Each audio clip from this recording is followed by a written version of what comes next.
You gotta start the stream. Yeah, it is streaming. It's recording. Hell yeah. Go us. Hell yeah.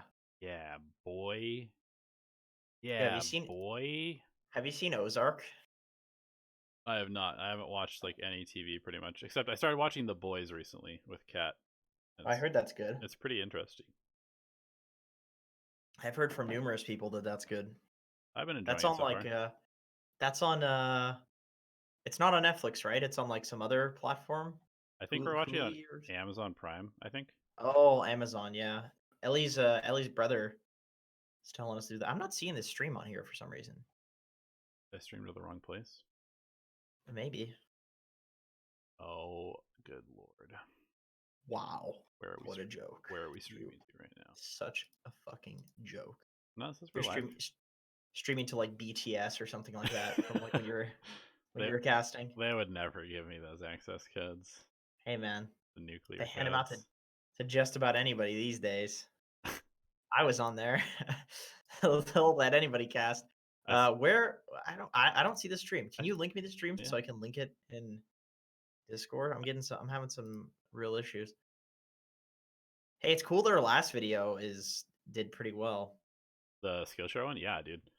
That's the first Nice. time we've done a sponsored one that hasn't been like significantly lower than everything else. Although I do El wonder. Wono, the god. Oh, it's an unlisted stream. That's why. Whoops. Let me fix that. So There we go. just the people that watch this after the fact will see this.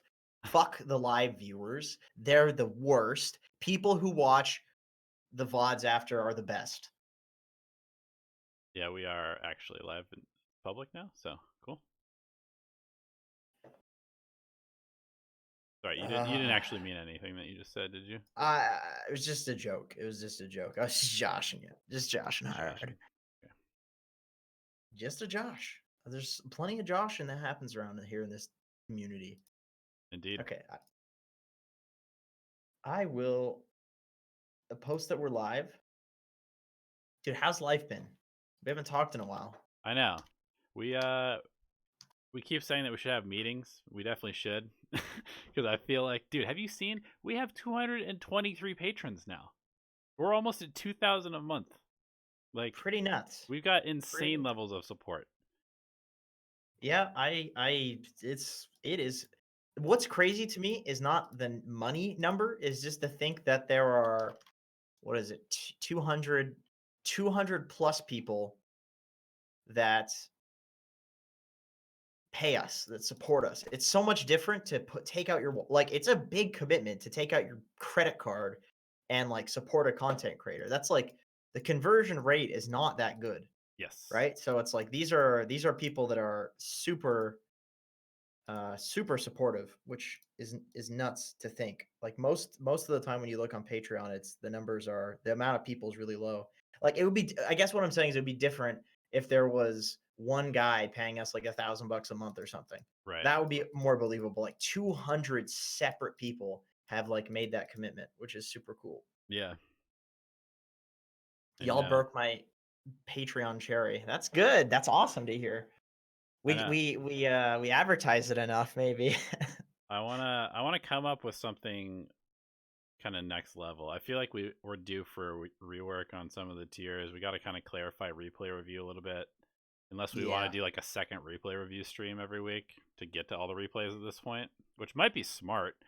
Maybe do another one, but just keep them both to like 2 hours instead of 6 or whatever. Yeah, or like I remember for a while we messed around with like theming them. Mm-hmm. Maybe we go back to that and commit to that, because there was like a couple weeks there where we were getting a lot and then it tapered off and then we stopped theming them. But if we theme it, then we can, keep it to a point. Yeah. I'm sure there's something we can do. Yeah, and then we also need to rework our top tier as well, I think. Yeah. I don't totally know what to do, but I feel like we could definitely make it nicer than just like being on our friends list. Yeah, definitely. Which is nice because I do get messages on Steam and I respond to them. I've been getting So more lately. I think yeah, I think the fact that I've been saying in every Alchemy Answers and replay review, "Hey, start messaging me." People are messaging me, which is cool. yeah, I get questions usually it's Dota related. It's a lot of offlaners. I find that offlaners talk to me a lot. I think it's because not it's surprising. it's easy to talk to somebody who's like, the exact role. Like you have very very specific questions, whereas maybe for supports it's like, okay, what are they going to ask me? Like support questions? I'm not a support. Are they going to ask me offlane questions? Well, they're not an offlaner. Right? Had a nice game right now, says Vince McGivern. That's my brother-in-law. Hey Is it Vince. Yeah. nice? He's in your rating. I think he's probably played with you a few times. Probably. I probably yell at him or something.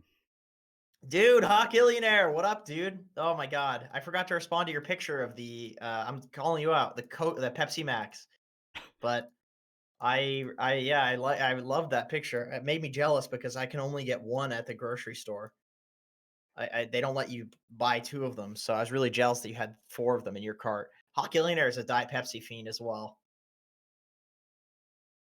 Nothing wrong with that. I'm a mozzarella stick fan. Big fan. I'm a mozzarella stick fan. Why you what's up with mozzarella sticks? Where'd that come from? Are you eating one? I had them before the stream. Yo. I went to Yeah, Costco they're and got a big box of mozzarella sticks. I think there's like 100 plus in there, so I've just been having like 3 or 4, up to 8 a yeah, day. they're great. They're great. Yeah, I was having those for dinner like a week ago. That was just my dinner because Ellie was sleeping at weird times, and I didn't want to make food because I'm a lazy bastard, and I would just eat cheese sticks for dinner, Yeah, which is probably not great. What up, Vinceptor? Do I I, think blade mail is the next meta item? Yes, it's definitely really good. it's very good, Good on Void very Spirit. solid, Good on every tanky hero. good Every int on hero. every int hero Yep. and every tanky hero, which kind of covers most of the you watch our videos on 1.5x speed. I could understand that. Do we get the same ad revenue if somebody's watching on 1.5x speed? Maybe. Probably do. Do you get the ads on 1.5x speed? We should definitely like we should start farming that out. Pay some like click farm in Vietnam or something like that to just watch all our videos at like 10x speed over and over and over. Just farm the ad revenue. You're gonna get us banned. YouTube's automatic detection algorithm is gonna kick in, and these guys are talking about breaking the algorithm. Ban them. Looking at the questions now, we have a good amount of questions. Yep. Good amount of questions. Very specific, as usual. Very detailed questions. You watch our videos on X too. Hey man, I don't take any offense to that. I can No. understand that. Yeah. I'm gonna start talking in a much higher pitched voice so that when you go to 2x speed it's gonna be like really high pitched. I'll Just to just do like a, just a to mess low with you. voice so that it sounds normal. Or talk Or you really could talk really slow. Hey Jenkins, how you doing today? Like yeah, that. sounds good, dude. Sounds good. All right. Let's get into the questions. Let's do it. Is it Alchemy Answer 75? Did you check that? It is 75. Okay. That's good. It's good to get the number right. Yeah. Counting can be Welcome. difficult. Welcome, ladies and gentlemen, to the 75th episode of Alchemy Answers, which is technically a podcast Yeah. where we answer questions from patreon.com/Dota Alchemy supporters. And we always have a lot of questions. And over the last couple of months, they have legitimately gotten kind of insane in a good way. This always goes a lot longer than we expect.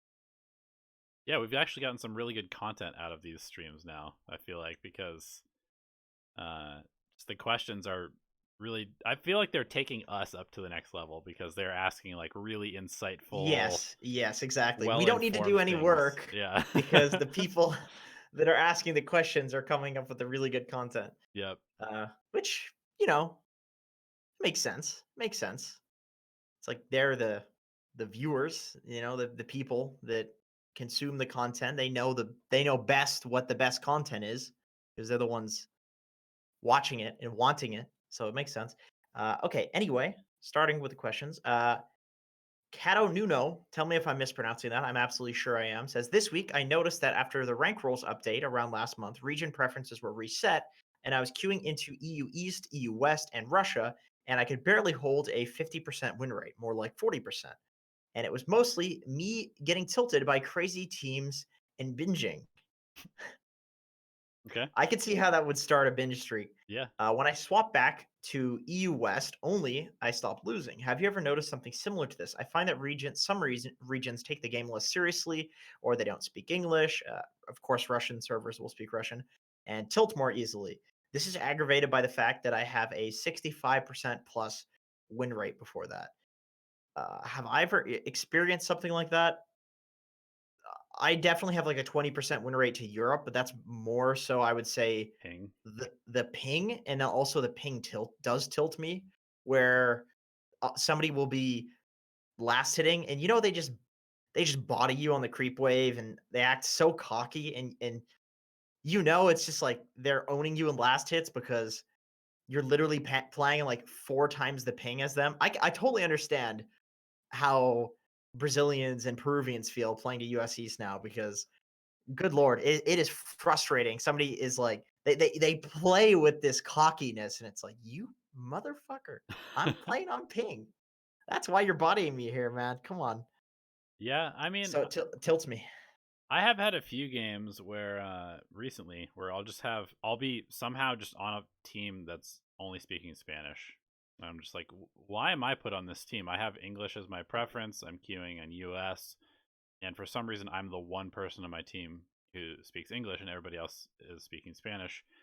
And it's got to be just kind of like, I don't know, either a bug in the matchmaking system or something. But either way, those games can be fairly tilting because Dota is very communication based, especially if you're a support player and you're trying to be like, "Hey, can we do this? Can we go here?" And Oh then god. nobody's listening to you. So I can understand why you would tilt in those Yeah. games. Communication is very important, and I would even say that there are pretty significant regional differences in terms of playstyle, like between NA and SEA, for example.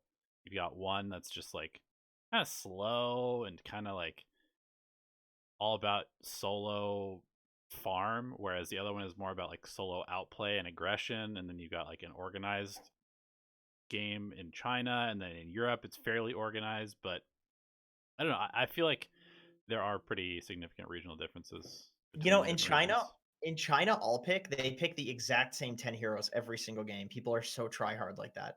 That's I feel why like they don't play all that's pick there. They play, that's why they play random draft yeah, because people are so cheesy with their picks. right. This EU versus NA thing. My girlfriend thinks that EU is garbage. She keeps queuing to EU, and she's like, it's always the easiest games Huh. that I've ever played. And I definitely feel like there are certain things that EU players do not punish you for. Like EU players will just run into you and fight no matter what. It feels like you never have to really be worried about some EU anti-mage Hmm. farming and just cutting, and that sort of thing doesn't happen as much in EU. Like there's no like creep wave shenanigans. Everybody tries to like play lanes. Everybody tries to fight. If like anti mages and stuff will show up to fights instead of like just you won't have some like Ritsu or something who's Hmm. just at your tier 3 cutting on anti mage delaying the game. Like that annoying shit doesn't happen. That's probably But why then Alliance was so strong at TI3 because they're European and they were like the only European team that actually split pushed, right? Everybody else was showing up and balling up and fighting, and Alliance is doing this crazy shenanigan stuff. yeah, maybe, but there's certain things that are easier, certain things that are harder. I think it probably evens out to be about the same. There is one argument though for just like how like elo matchmaking works in general, in that if you're like 7500 MMR, you're almost top 100 in NA. But in Europe, if you are, I think 8400 or 8300 or something like that is top 100 in EU. So obviously that's much higher. And the question is a 7.7K player in EU the same as a 7.7K player in NA? I No. think that would be an insane claim to make. Yeah. I think that wouldn't make any sense because you have these two completely different distributions. What are the chances? A 7.7K EU might be better. It might be worse, but it's something. It's different. Hmm. because to be the same is an exact point. To be less or more is many different points. So it's to me it seems very unlikely that somehow Valve has balanced it or it's perfectly worked out. The 7.7K is the same in both regions. And Ellie seems to think that 7.7K in NA is better than 7.7K European players. Huh. Interesting. I mean, I I'm writing an article on why NA Dota is kind of a laughing stock right now, and I've been asking various people and talking to people, and I was actually looking at all of like the TI histories and stuff like that, and looking at various statistics of like regional population in terms of playing Dota. And from what I could tell, there's basically like 15 to 20x games being played in Europe and Russia than there are in America. Definitely feels that way. And so like it's hard to overcome something like that where you just have, you know, the cream that rises to the top in Europe is just naturally going to be like more refined, more punished. Like they had to go through a much more brutal gauntlet to get there, because if you're, you know, if you're better than 200 players, if you're better than everybody but like 50 players in NA, then you just, you know, you're there, right? You're at the top. But if you're like this, I don't know, this is kind of, I'm sort of describing it poorly, but the point being is like the amount of people that can reach the top in NA is a lot like less punishing to get there, I guess, because there's less good people to play against, and so you can just abuse the people that are worse than you more. Sure, sure. I don't know if that's correct That or not. also depends on your outlook because Yeah, depending on who you ask, I mean, let's face it, most people who are at low MMR think it's harder to get out of their bracket than it is to play at true, like a higher bracket true. because you're carrying idiots. So your team is bad as well, depending. So it depends on how you want to look at it. So maybe you could argue in NA, you need to solo carry a lot harder. It's like Hmm. taking the weights off. Like there's so many ways of spinning it. All that I want to conjecture is just that it's different and that there's no way to say one is better than the other. I think it's really, really hard to do that. And then also there is the fact that, okay, so going just very quickly touching on that, I know you're going to do interview me about this or whatever, but I think a big reason that NA in terms of like tier 1, tier 2 Dota so bad is because, you know, for me as somebody who played tier 2 for uh quite some time, it was almost impossible to sustain doing that without doing videos, without doing Twitch and things like that. And then in, you know, in Europe there's these just random teams sponsored by a droid and just random organizations, Vega Squadron, stuff like that. And you know, they can pay them like $500 a month and then they can live off of that. Hmm. Whereas in NA, the cost of living is so much higher. And there's not a lot of support here either for like esports. You know, it's not big here in Canada. I have not seen a LAN center. I've never been to I've been to one LAN center, and that was the one I was with you Hmm. in Toronto. That's it. I don't think there is even a LAN center in the city that I live in. Yeah, they don't even It's exist just in NA at all. it's just very behind here. So I think just the infrastructure here is not great for esports for whatever reason, and it's getting better. Like college Dota is way more of a thing now. Certain colleges are offering scholarships and stuff like that, so it's getting better, and I'm very grateful for that as a North American esports fan. But definitely in Europe and especially in Asia, there's a lot more support for it, and it's way more of a serious thing. Yep. Anyway, Lil Void says Henry mentioned on stream, oh god, anyone that follows guides like Immortal Faith or Tortellini will never gain MMR. I do realize this is Dota, and if you don't talk in absolutes, people won't listen. This is true. But what do you think about using guides such as the aforementioned, even if you don't follow them to 100% every game? First of all, why are you using any guys that are not ours? Because we Yeah, have them come on. for all the heroes, and Come anybody on, who uses Tortellini. Immortal Faith or Tortellini is actually just like a tier 5 pleb, basically. Come on. What are you, 2K? Yeah. What are you, Herald? Yeah, you want to be Just a herald for the rest of your life? Dota Alchemy go guides. for it. Wait a minute. Promise. No, no. Uh, okay, so I think following a guide is fine. I feel like what you should do instead of following those guides in game is you should be looking up to see what pros are doing because it's almost impossible to keep. Donnie could tell you this as the person that updates the guides. It's almost impossible to update the guides to be the most recent relevant builds. It's like that's going to happen like 2 weeks to a couple months later after the builds change. So good luck doing the next level build. For instance, I bet you can go to like these Queen of Pain and Ember guides and stuff like that. It's not going to say Blade Mail. Yeah, It's definitely not going to not. say Blade Mail right now. But if you're building Blade Mail in those heroes and the people in your bracket aren't, it's free MMR. It's a broken item. Pros have discovered that. It breaks the game and everybody needs to start doing it. So I would say go to Dota 2 Pro Tracker. This is one of the single best resources for getting better at Dota. Seriously. Thank God that guy made the site and he's been improving it too, which is cool because I think he saw we mentioned it a bunch. Bowie, like people, content creators started mentioning it, so he's like, oh, maybe I'll work on this project a little bit more, which is amazing. Yeah. But amazing resource. Look to see what pros are doing, and it's not that confusing because if you see like CC and C doing something, for example, on Ember, everybody's doing that. So it's the same thing as a guide, except you're just looking at it in a different format. So that's what I would say. Those guides are I understand what Henry's saying, and I agree that you don't want to follow them to a T. And same thing, you don't want to follow what these pros are doing to a T. Sometimes you need something different in another game, but still, you should have a framework. You can't just have no baseline for a hero whatsoever. Yeah, I want to just give a little bit of perspective for what goes into making these guides and why they end up being out of date on a pretty regular basis. So, when I first started making them, I made them all for Pugna, and it was part of my job to keep them up to date. Um, and for Dota Alchemy, I remade them because I wanted to continue doing that. I like the fact that we have offered an alternative to Tortellini because, I mean, while his are good, I think that mine are better, just objectively.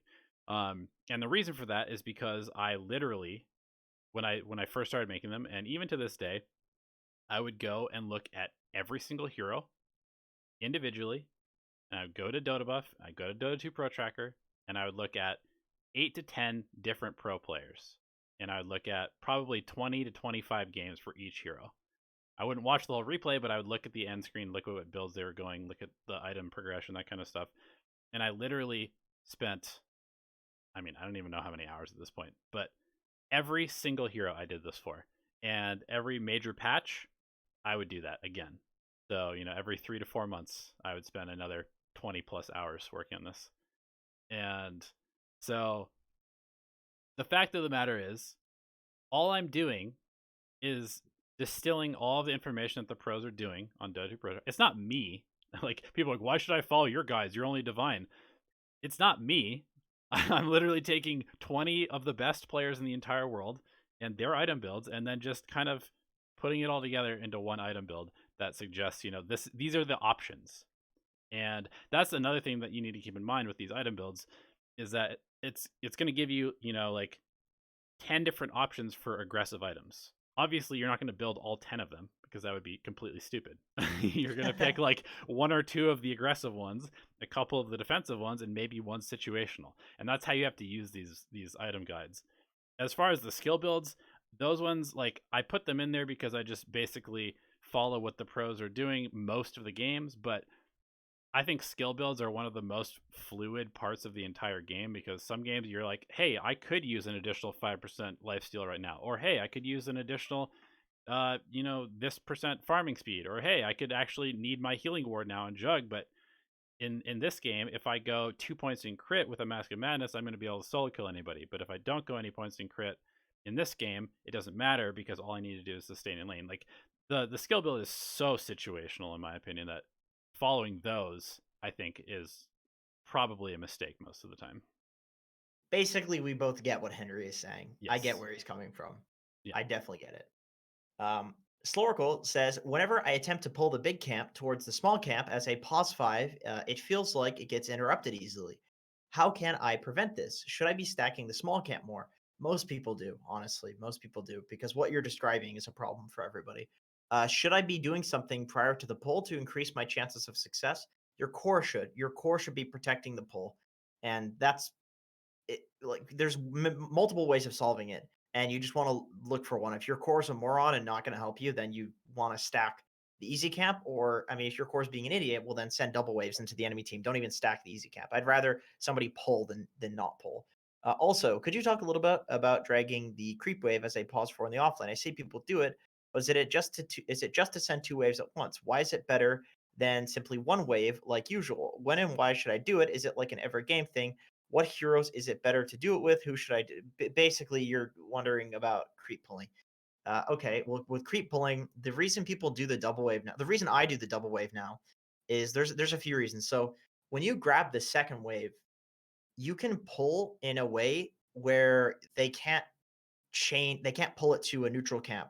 And even if they did to like interrupt your creeps, then the creep wave annihilates a neutral camp because it's a double wave, right? So basically, two waves is really hard to stop. You can camp two waves right in front of your tier 3 or tier 2, and that'll clean through like 3, 4, 5, depending on how many waves you want to do and where your other hero is. It can clear through so many of your waves. So a double wave is just way better for denying the enemy team massive amounts of waves. I would say you want to just pull a single wave if you just need a couple of minutes, like just a very short amount of time of having a free lane. But the double waves are for when you want the lane to be free for a long time. That's basically it. It's just short versus long. When do you actually want to play the lane? If you never want to play the lane in terms of they just, let's say you're Timbersaw versus Monkey King, then keep doing double wave pulls because that's going to get you the most bang for your buck. Yeah, I mean, it basically just comes down to like you could play a lane that you have some percent chance to win, or you could just not play the lane and have a 100% chance to get farm, right? So just simplify the game. It's why people don't pick heroes like Lion. I mean, a lot of people pick Lion and they lose the game, but it's why the pros don't pick a hero like Lion as a 5, because they could just pick a Snapfire as a 5. They could just pick a Lich as a 5. Those heroes completely simplify the game because you don't have to like massively outplay the other players to be able to have any impact. Yeah, exactly. Ginny Johnny, this is a chat question that I wanted to answer. What's the main difference between High Divine and rank 1.5k players? Jenkins, can you please answer this question? I think High Divine players will take literally any fight, anything. They just run at it, no matter what they are. And I think rank 1.5k players are a lot better at dodging fights. Um, that's at least from my experience seeing Ellie go from rank 3000, which is basically divine in America, to rank 1000. Is that she got a lot better at like picking and choosing when to actually fight the enemy team. It's such a big thing. It's such a big thing. People don't realize. Yeah. So many people let the games just be decided by the random arbitrary team fights that happen. And Hmm. it's like, okay, well, where's the choice? Where's your actual impact in the game happening? If your ability to press spells in that totally random engagement, okay, well, what like if you're on a plane that's plummeting to the ground, does what you do in the plane matter? Not really. No. You can scream, you can pray to fucking Jesus, you can, jump out a window. Either way, you're dead. And that's the way I see these team fights is that you're spell casting in a lot of these fights. It takes one bad fight and you lose. So you're spell casting in that one disaster of a fight. Doesn't matter because it was a disaster. The sheer fact that you're taking the fight is a disaster and you're going to lose because of that. That's why you need to get better if you want to gain MMR at choosing when the fights are terrible. But divine players like run at every single fight. Yeah, it's one of the reasons why in replay review we often will just say it like, all right, you guys didn't pull this lane, so what's the point in looking at the rest of the replay? You know, like what's the point in focusing on anything that happened after you just monumentally screwed up the game by not doing something incredibly simple to fix? And Yeah. it's the same kind of thing as taking bad team fights. Like they have to have purpose. There has to be a trade happening. There has to be a reason for a team fight for you to risk losing the game, basically. Because every time you take a So many team fight, people there's a risk. there's just like a fight. There's no objective. It's a support ogre dying to start. It's just some random stuff happening, and people are just like, "Ooh, I want to fight. Fighting is fun." It's like, oh, okay. It is fun, but you're gonna lose. So Right. hopefully that's a fun thing for you. Is it Do you actually think fun if you're losing? Because it's not not really. not usually. Do you think that some players in lower rank don't belong in that MMR? Very, very rarely. And if that is true, it's only by a couple hundred MMR. Yeah, I don't think anybody who's 2 to 3K that says that they don't belong there is delusional. Completely delusional. And until they break that delusion, they're not going to improve. I Straight agree. up. And that's okay. It's totally okay to once again, I've spoken about this so many times. In Dota, there's a period where you build an ego and you need to have that in order to have confidence, but it needs to break again for you to improve. There's like ego, then you go into like a learning mode where you're vulnerable and you don't have confidence maybe and you don't have an ego, and then you learn and then you get better and then you get an ego and then you own people. There's the periods of learning where you stagnate, and then there's the periods of having that ego and confidence where you are lower in a lower bracket and you improve and you play with confidence with the things that you know. So it's totally fine. But anybody that's stuck at a rating for years and says that they don't belong there is delusional. Whether it's because they're tilting or because they play with high ping, like there's a reason for it, right? Hmm. Just because the reason is an obscure one doesn't mean there's not a reason for it and it's not fixable. There's Yeah, always something. That things don't happen for no reason, it's like there's an explanation for everything. yeah. I also got to respond to this question in chat from Tuxedge, Tuxedge, Tuxed Tuxed Edge, Tuxed Age, whatever. Anyway, um, he says, what does he say? Let me find it again. My team will flame me if I don't fight. Okay. Why do you care what your team thinks? Let me ask you that question. You've never met them. You will never talk to them ever again. They're completely irrelevant non-people in your life that Yeah, have zero impact. they're probably real pieces of shit too. Who cares? They have zero impact on who you are as a person or the rest of your life ever. So why do you care what they think? Just mute them and do the correct thing. Like this whole my team will flame me, they'll get upset. So, you know, who cares? They care, you shouldn't. Dude, this one time there was like some tiger at the zoo and I was staring at it and then it just growled at me through the uh what's it called? The plastic or The glass or bars. whatever it was. Yeah, and I just started laughing at it. It's like, you fucking idiot. You're a stupid animal in a cage. And then I went on with my life. Right. Yeah. That's your teammates. They're animals, okay? And they're in a cage and you're not, and you're just walking through the zoo and you happen to see them. They're a spectacle at best. You're not the zookeeper. You don't care. Yeah. Anyway, Awesome Time says, I'm a Tinker spammer. Okay, we're moving on. Just kidding. I have 750 games and 61% win rate overall in the hero, and I know all the ins and outs of him. He's my best hero by far, and I'll often last pick him if there are no counters thus far. So tempted to move on. That being said, this leads to my question. In your recent mid tier list, you talked about Tinker being complete dog shit, but what about in general people like me? What if we spend the hero so much? We pretty much know every little nuance about them. How much does the meta matter in that regard if you can get a good game for them?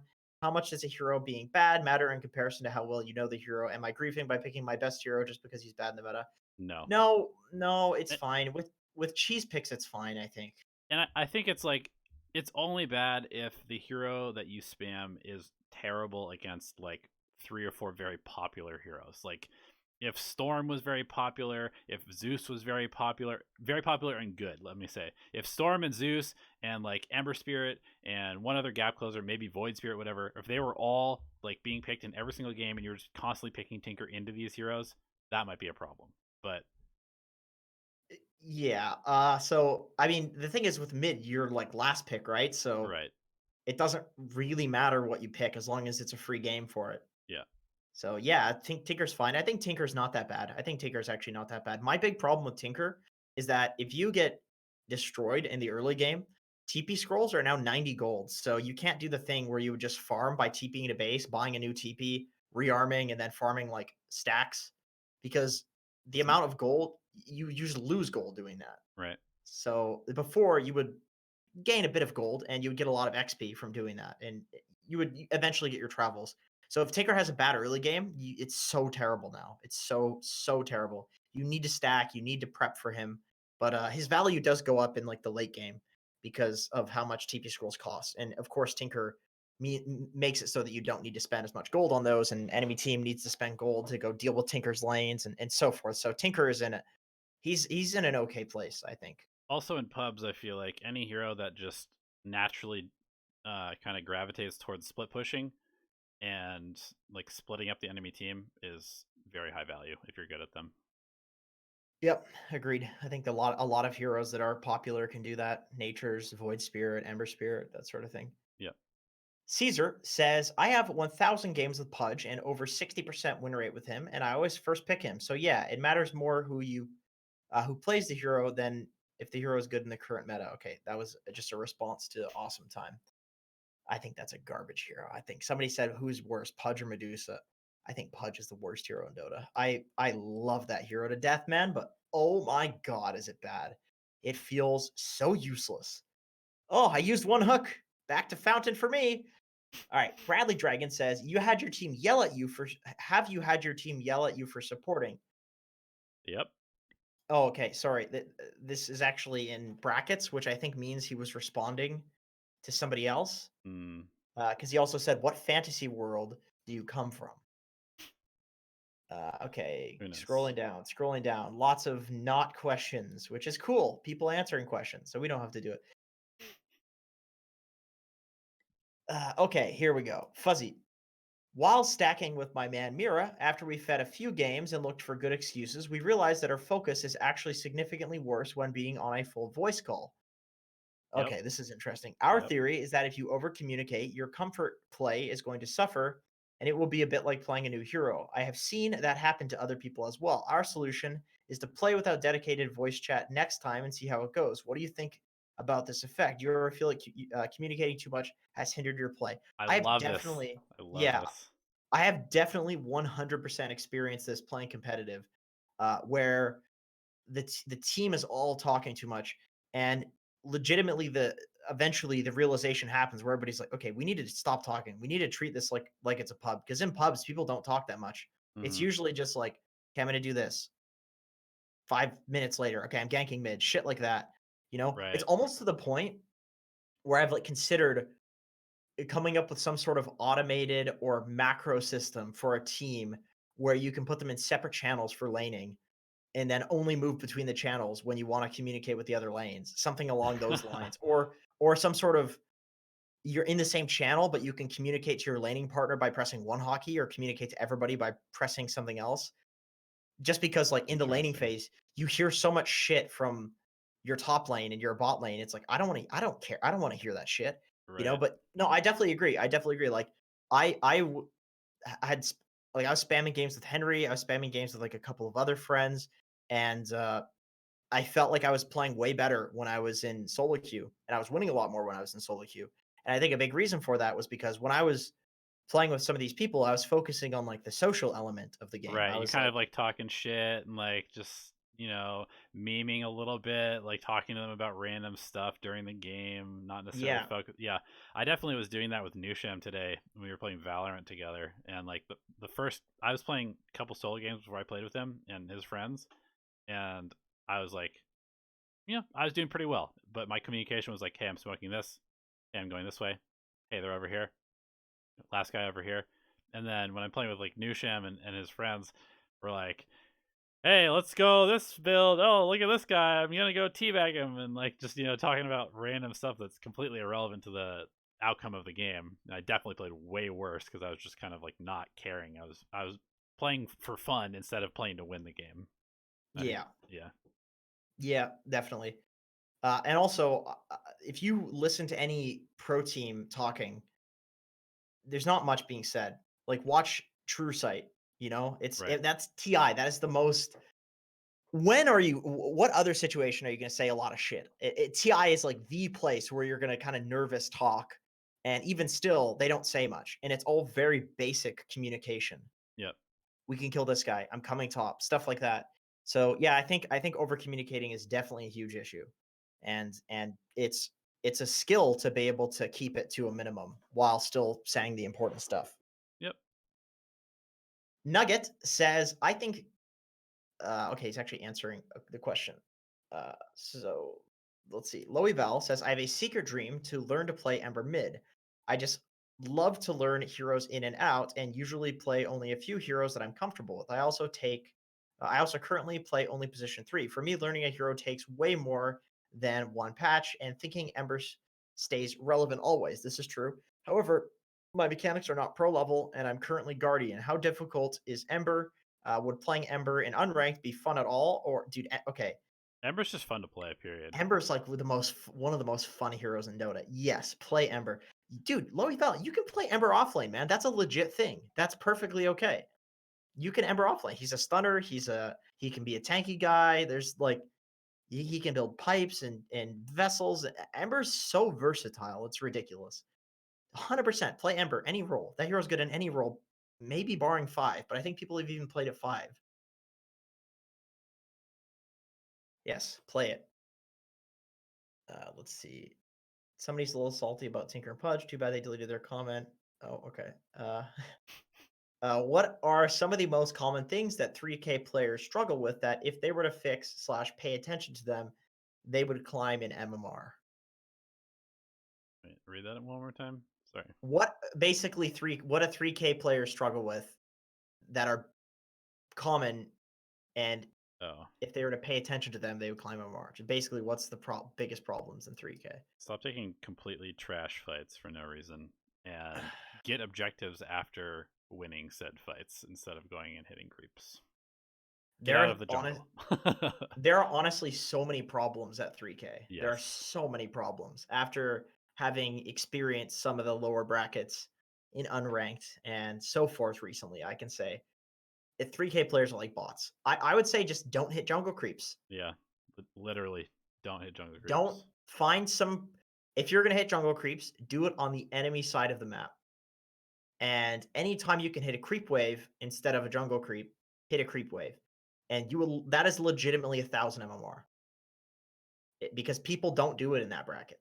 Yeah. At all. Everybody just jungles the camp nearest to their base.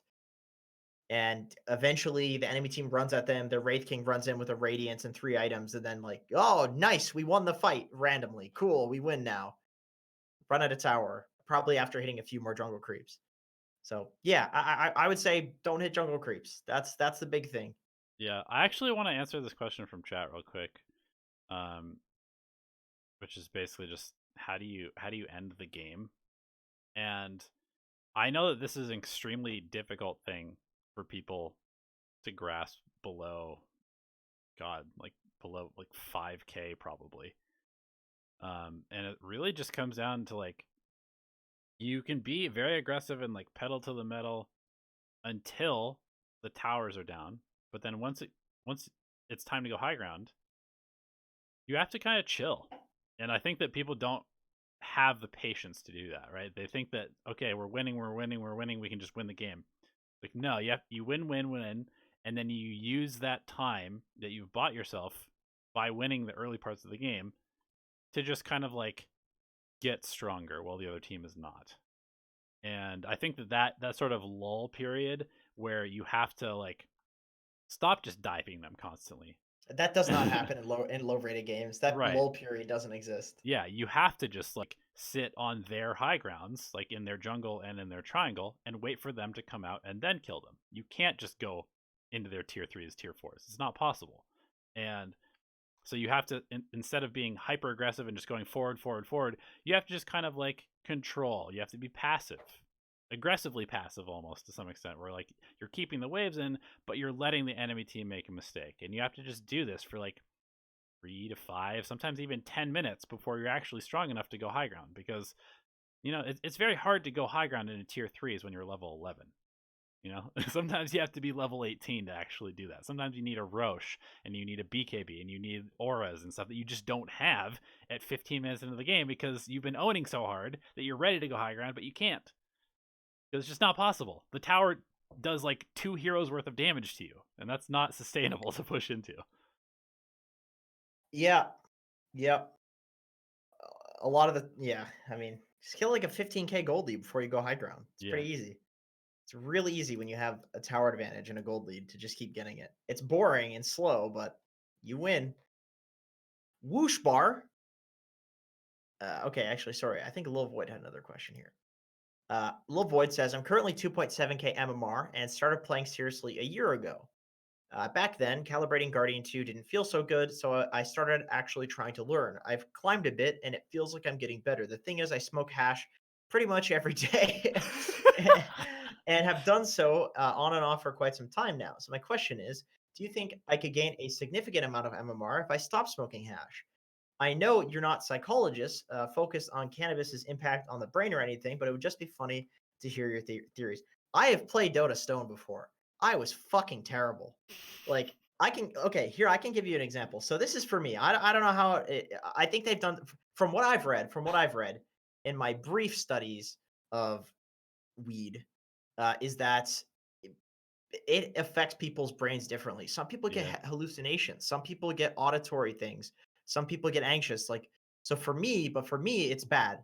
I was playing Smash this one night, and I was I was dumpstering my girlfriend, which really pissed her off. By the way, she's better at me when it comes to Smash, and we were drinking, and I was playing with my buddy too. So we were all drinking, playing Smash. I was fucking destroying them with King DDD because I've been practicing mega hard while I was pooping, like, which by the way is a lot. I poop like 3 or 4 times a day. I always sit there, play Smash, so I get a lot of practice. So I was destroying them, and then we're getting drunk and getting drunk and getting drunk, and like it was like I was getting better. The more I was getting drunk, I was getting better because I think I could handle it a little bit better. My girlfriend was getting so much worse, and then my friend Derek was getting worse, and then we smoked a little bit of weed and Ellie didn't smoke any.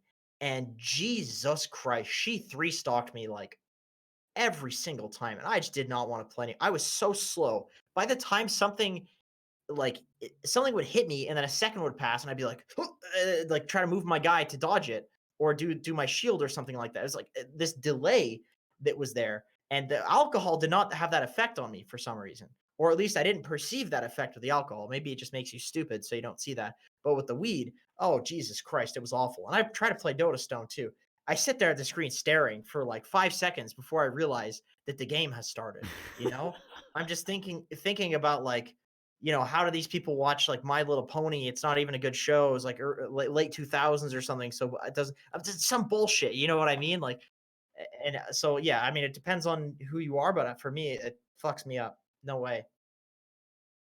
Yeah, I mean, I don't know. I feel like it kind of depends on your tolerance to whatever substance it is, as well as just like how it affects you personally. I definitely I can understand how it could make you much worse because sometimes there is like a time dilation effect where your reaction time is just way slower. I've definitely had that happen to me. But then other times you are just like, I don't know, like too hyper, and then sometimes you just need to chill. And so maybe it's good in that sense. I will say that generally speaking, I don't think that any sort of like high effort mental activity like Dota in terms of problem solving is necessarily better. I think people think it that like weed makes them more creative and stuff like that, and I don't know if it's necessarily true. But I would say if you have like a habitual process that you get creative from, then maybe it's better to do it. But at the same time, like if you were to just like not have any mind altering substances and develop a new habit to be creative without it, you might be more creative. I don't know. It's hard to know that kind of stuff, but There's crazy theories on this stuff right now. People are yeah, I mean, looking into all sorts of things with like mushrooms and stuff as well. yeah, Just you the know, effect that it like has on the mind, like positively speaking. there are, there's lots of musicians who swear by like they have to have this drug or this drink or whatever before they can, write a song. And for them that might be true, but who knows if they hadn't gotten into that habit, 30 years before, 20 years, whatever it took them to get to that point where like that was their routine to get creative. Maybe they would still be creative, but they just wouldn't need the crutch. So, who knows? Yeah, exactly. It's a weird thing. Not enough information. Anyway, you should talk with chat for 5 minutes. I really have to take a leak. I was trying to hold it, but there's like 50 more questions, so I'll be right back. 5 minute leak, huh? That's quite a leak. Are tanky supports broken in pubs? They certainly can be. Depends on your rating. I feel like having hard to kill supports is generally pretty good because most people don't pay enough attention to stopping them from casting their spells. How much do I hate Jenkins? Depends on the day. I'm 1k MMR. What's the most important thing I can do to gain MMR? Spam one hero until you understand the game better. What AT headset is that? It is the MH50. I think that's what it's called. And I have an Antline audio mic. It's like the studio headphone one. Gaining MMR at 3k as a support. Enable one core. Don't try and win the game by yourself. Is Mirana a good hero to gain MMR with? Are you good with Mirana? What's my MMR? 4,700 at the moment. I was looking at that for my podcast. Hello, sorry about that. It was you can die from that, from not using the bathroom. Do I hate Jenkins? Yeah, a little bit. Oh, hey man, welcome back. Did you? Most All slept right. on hero? What's the most slept on hero right now, Jenkins? Most underrated hero. We should do a video on this, actually. This is a great idea. Thank you for the piece of content that we're going to do now. Good question. We haven't not done an underrated heroes video in like a long time. Yeah. Let's see. I feel like a lot of them people. Is Weaver considered underrated still? No, people are picking that in high MMR. People are definitely maybe Bounty Hunter, some random hero like that, like BH. I think it's going to be a hero that is not played because everybody's stuck to it being in a certain role that it's probably not good for anymore. Like maybe like Chaos Knight, something like Chaos Knight. I think Sven offlane is really good. Yeah, I could see that. I could definitely see that. Let's see, Chaos Knight, Sven. Let's see, what are some heroes people think are garbage, but should just be played in another role? I do feel like we're kind of due for a patch, definitely after these current tournaments are over, because I feel like a lot of heroes are figured out. What about Core Wyvern? No, that's definitely not an underrated hero. I would say that hero is really well respected by basically every professional player in the core position. Okay, cool. So fucking good. Okay, Whoosh Bar says, if I am doing bad in my lane, say I am off lane and my support and I have died a couple of times, we can't really approach the lane because the enemy is too strong, we will just feed again. The solution feels like don't die in the first place, but since we are here, how do you be useful? I feel like in those situations, I'm useless all game if my lane is bad. Start cutting waves and have your support go do something else. That's what you do.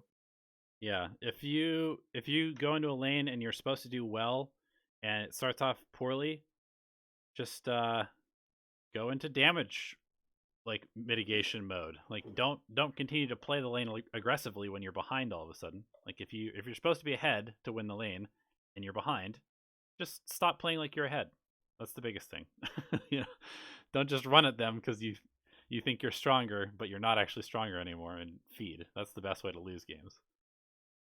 Yeah, definitely agree. Just change the lanes, do something different. Don't do the same thing. That's almost always the solution in Dota. Is just try something else. Yeah. Somebody go jungle, somebody cut waves, double up the waves, just have your support go tri lane, something like that. Puck Assist says, at what point do you realize a hero is no longer working for you, either in the current meta or perhaps no longer working for your playstyle? Maybe it's 3 losses in a row or losing 5 out of 7, or maybe it's laning just feels worse, team fights are rotating. So I pay a lot of attention to the professional stats of like how well our hero is doing in pro level pubs. That gives me an indicator of whether I'm just shit at the hero or if I'm good at, or if I'm uh, the hero's bad. So if a hero's got like a 46% win rate and I lose like you said, 3 games in a row with it, or I just lose them, if I have a 20% win rate with a hero over a week and the win rate's not good on Dota 2 Pro Tracker, I'll just say fuck it. I won't play that hero anymore.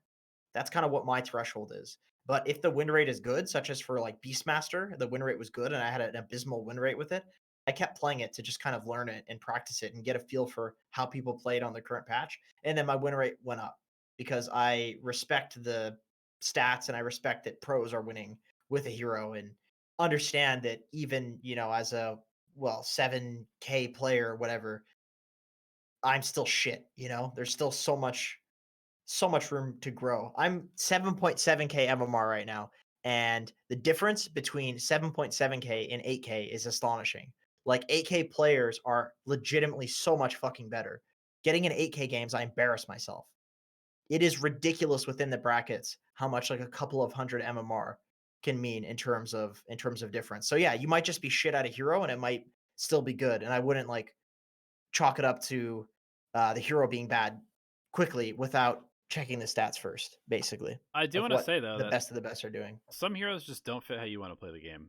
Like, and you need to recognize that also, because I think right now for me, like, I would say that in the past I have been a pretty good Earthshaker player. I've had very good win rates with Earthshaker at times, but right now the way that I play Earthshaker isn't working. I think I've lost like 6 out of my last 8 games on the hero, and I know it's a popular hero. I know it's being played well by the pros in a lot of pro games, but the way that Earthshaker is played in those pro games, the way that I know how to play it, is not working very well in pubs.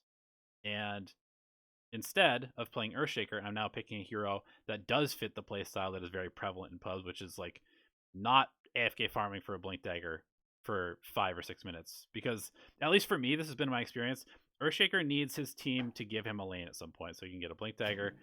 And if you don't get your blink dagger at a certain time, then it's very hard to show up for fights at the right time. And if you don't show up for fights, then what's the point of even having an Earthshaker? Instead, I pick a hero like Void Spirit or Tusk or something like that who can just like be in the lane, kill people in lane, snowball with those items, get some auras, be useful for the entire game without needing this period of kind of being like not so useful. And to me, I just want to be able to do that. Whereas, and it could just be that I'm just really bad at picking the times to farm on Earthshaker. I was gonna say, I Like, feel like you're screwing something up if well, Earthshaker's not well, working for exactly. you. That's the thing. But the way that But that Earthshaker needs to and be that's played okay. is And not that's how I want to play the game. It's not how I'm interpreting the game needs to be played. right, right. And that's fine. I think Yeah, that's fine. I definitely agree with that. I think that's totally fine. Sometimes you just have to cut your losses and say like I can't play this hero. right. But And I don't, I don't, for I don't think it's necessarily forever, because there's been times where I've had like really shitty win rates on heroes. Like I was really, really low win rate on Axe for a while, and then I changed how I was playing and learned the hero in a different way, and now it's one of my best heroes. Like these things can happen, but if you're like, you just have to kind of be honest with yourself. Don't say like, this is my favorite hero, I'm obviously good with it, but I'm just losing. Like that's not real. If you're losing for a reason there's consistently. something. Yeah. Yeah, there's something. There's something. Okay. Louis FR says, "What mechanics do you think players lack most in below Legends, Ancient, Divine, and Immortal?"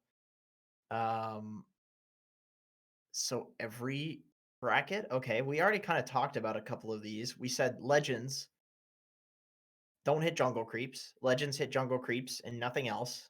Legends are bots, honestly. No offense to Legend players, but the good news is it's easy to get out of the bracket if you Yeah. just don't do bot-like behavior. Because Legends, a lot of the time, are people who have played the game for a long time and they have really set in stone way of Autopilot. playing the autopilot. Right? Yeah. Legend seems like a lot of people are just mad autopilot. So if you are looking to improve, that already is ahead of 99% of people in that bracket because you're not going to be on autopilot. Yep. Um, Ancient players are man. What is an ancient player? Because I've been recently playing a lot of ancient games, and I feel like it's just consistently bad team fighting. Just you, always random team fights. you know what? You know what? The problem with ancient and I consider ancient and divine to be pretty similar.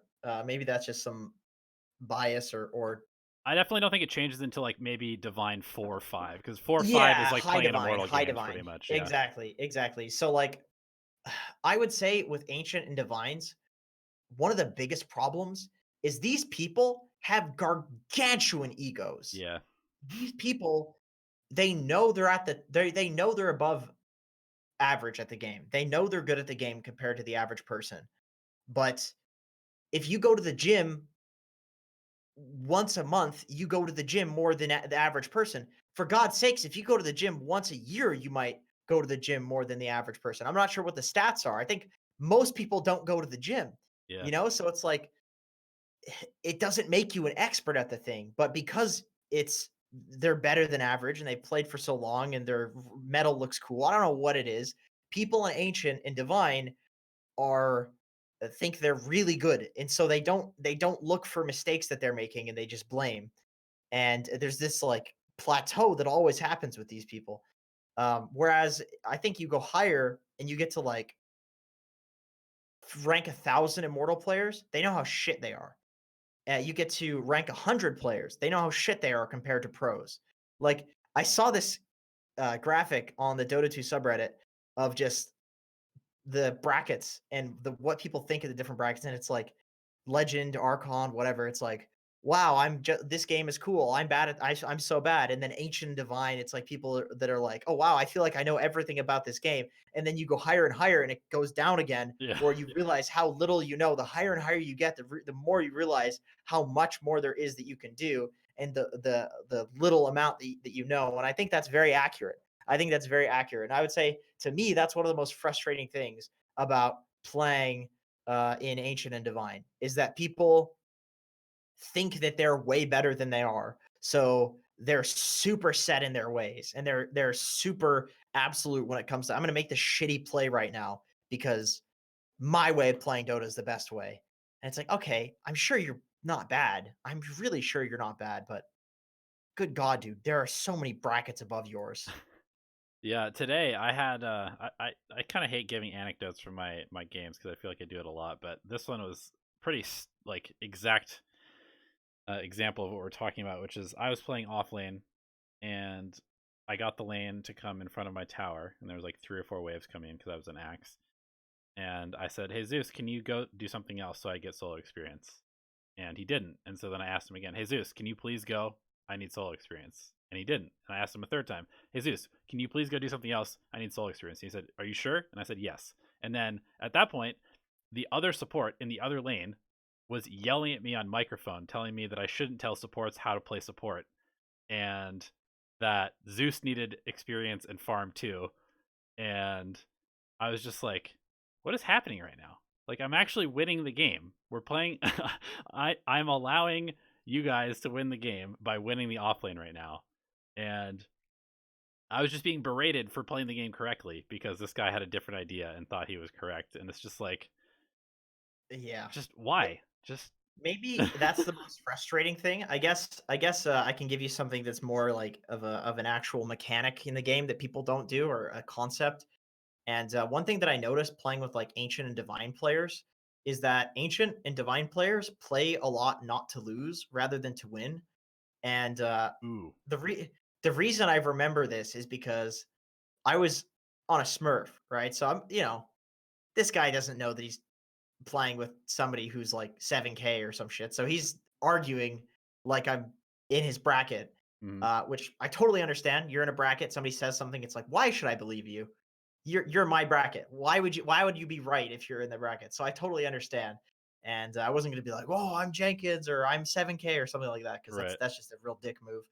But this guy was like just sitting in the base on Lich, just sitting, and the enemy team was like not not in front of our high ground yet, but they're preparing to kind of push high ground.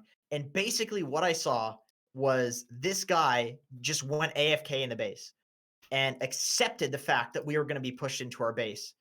And I was like, we should smoke right now. The enemy team is going to split up. They're going to push all the lanes. They're going to try to farm. They're going to basically keep us in the base. And he was like, "No, that's dangerous." And he went off. He went off on how bad of an idea it was to smoke and how risky it was. And all I said to him was, "Dude, what's riskier? Sitting in our base and slowly losing, or smoking out, potentially winning, or losing fast? I would rather lose fast and do something that's fun and potentially game winning than sit in base and get fucked for 20 minutes straight." And so he wouldn't do it. he wouldn't do it, and he just spam pinged me when I was like out on the map cutting waves and trying to do stuff. It's like, man, the crazy thing is like if you're not doing this in 7K games, You lose every game. even 6K games, you get flamed. It's like, what the fuck are you doing sitting in base? You're okay with doing nothing at Right. all? Yeah, I actually think that that's a very interesting distinction because I would say that from like mid ancient to low divine, there is a very heavy sort of focus on criticizing everybody but yourself. And then once you get to like mid divine to low immortal, what you're saying of being afraid to lose the game is extremely, extremely detrimental to people. Like there is a really, really high percentage of people that are playing not to lose every game. And it's so defeatist. It's Yeah. so defeatist, and I hate it. And like I said, I'm not trying to sound like a dick, you know. I'm smurfing. I'm a shittier person for doing that. But oh my god, if it's given me such a perspective. I totally understand. I totally understand why people are like, I fucking hate my bracket. Yeah. I get it. I still think you can get out of it. Yeah. I still think you can gain MMR, but I get why people are so frustrated. These people are assholes and they don't know a fucking thing about the game. Right. And yet they're still assholes like they know everything about the game, like they're pros. And it's like, oh, dude, I wish I could just be like, you little bitch. I played professionally. I played with Arteezy, man. I'm Jenkins Dota. Don't you know who I am? But no, that's a real. And Yeah. but it's just so sad to see people give up. Like just play to have nothing happen. You're just giving up. Why play the game at that point? Right. Why would you log on World of Warcraft if you don't want to grind? If you don't want to kill some bosses, do some PvP? I'm gonna log on World of Warcraft to sit in Orgrimmar AFK on a mount. Why would you do that? There's always a purpose. But Yeah. it's like in Dota, people just wait for the timer. People wait for the game to end. That's always my question for people. Like that's like probably my most commonly asked question at this point is I'm just like, why did you queue for this game? Just be honest with me. Like Dude, you don't want to play it, so why did you queue for this game? yeah, it doesn't. Yeah, exactly. It doesn't make any sense. And I get it. And once again, I get it because it's that these people don't know that that's an option at that point. Right. And that's what going all the way back to not me rambling frustrated about the people in this bracket and how because I play with my brother-in-law and I try and I want to play with him because he's really fun to play with. He's one of my best friends. But it's like I cannot fucking stand the people. So it frustrates me to play those games just because of how mean people are. Straight up, they're mean. Anyway, going back. So if you're in a divine game in an ancient game and people head down a lane to push high ground, everybody will just sit in base and defend the high ground. If you're in a 7K game, somebody will be cutting a creep wave behind them, so they have one wave to do that instead of 10 waves. Hmm. And then somebody will be pushing somewhere else. Somebody will be getting an outpost somewhere. Like shit will be getting done out on the map. Whereas in divine and ancient games, people are like, "Oh, time to defend high ground." No, no, no, no, no. One person needs to do that. Everybody else can go make it so that the enemy team has one 30-second window to push that high ground. Hmm. And it's so crazy to me seeing in so many coaching sessions that the enemy team is just sitting outside of high ground. Wave after wave after wave after wave comes in, and slowly but surely, there's just the high ground gets chipped away at, or some fight happens, and it's like this shouldn't even happen. Right. Why do these people have such a window to push this high ground right now? Why doesn't somebody just smoke behind and cut the wave? Why doesn't the Queen of Pain blink behind? Why doesn't the person who's farming out in their jungle just go behind? Nobody does that. Everybody just sits and accepts their fate. Oh, guess we're fucked now. No, you're not. Right. Anyway, And sorry, we've been going on for a while on this, no problem. Whatever. but it's just kind of the same thing that happens all over the place, right? The other team, it's people basically letting the other team dictate what happens. The other team says, "All right, we're going to group up and push tier 2." And all of a sudden, your whole team just kind of gravitates, "Oh, we have to go defend this tier 2," even though it's better if you're just pushing the other lanes, getting farm. Who cares about your tier 2 mid? You can't defend it. Like that's what happens. It's just basically the same thing as saying the other team says, "We fight here, we fight here, we fight here," and you just let them tell you what to do, you know? Yeah. Yeah. Yes. Yes. Very bad. Very bad. Okay. Moving on. Nugget says, in the recent-ish video, Alchemy Answer 72, I think, there's talk about spamming heroes to learn core mechanics, which sounds like a good idea, and I'm going to try it, but at what point do you stop? Pro players typically have large hero pools. You don't see OG and Liquid players spamming one or two heroes, even within a tournament. They could play several. At what point can you expand, or is that ability part of what makes you pro? So one I think, thing you have to realize is that all of these pro players have played the game for like 14 years. So they have mained and spammed a hero into the ground at one point if they're playing it. Even the young ones, they've all played Dota 1, they've all played Han, they had some history of competitive gaming. They have the experience.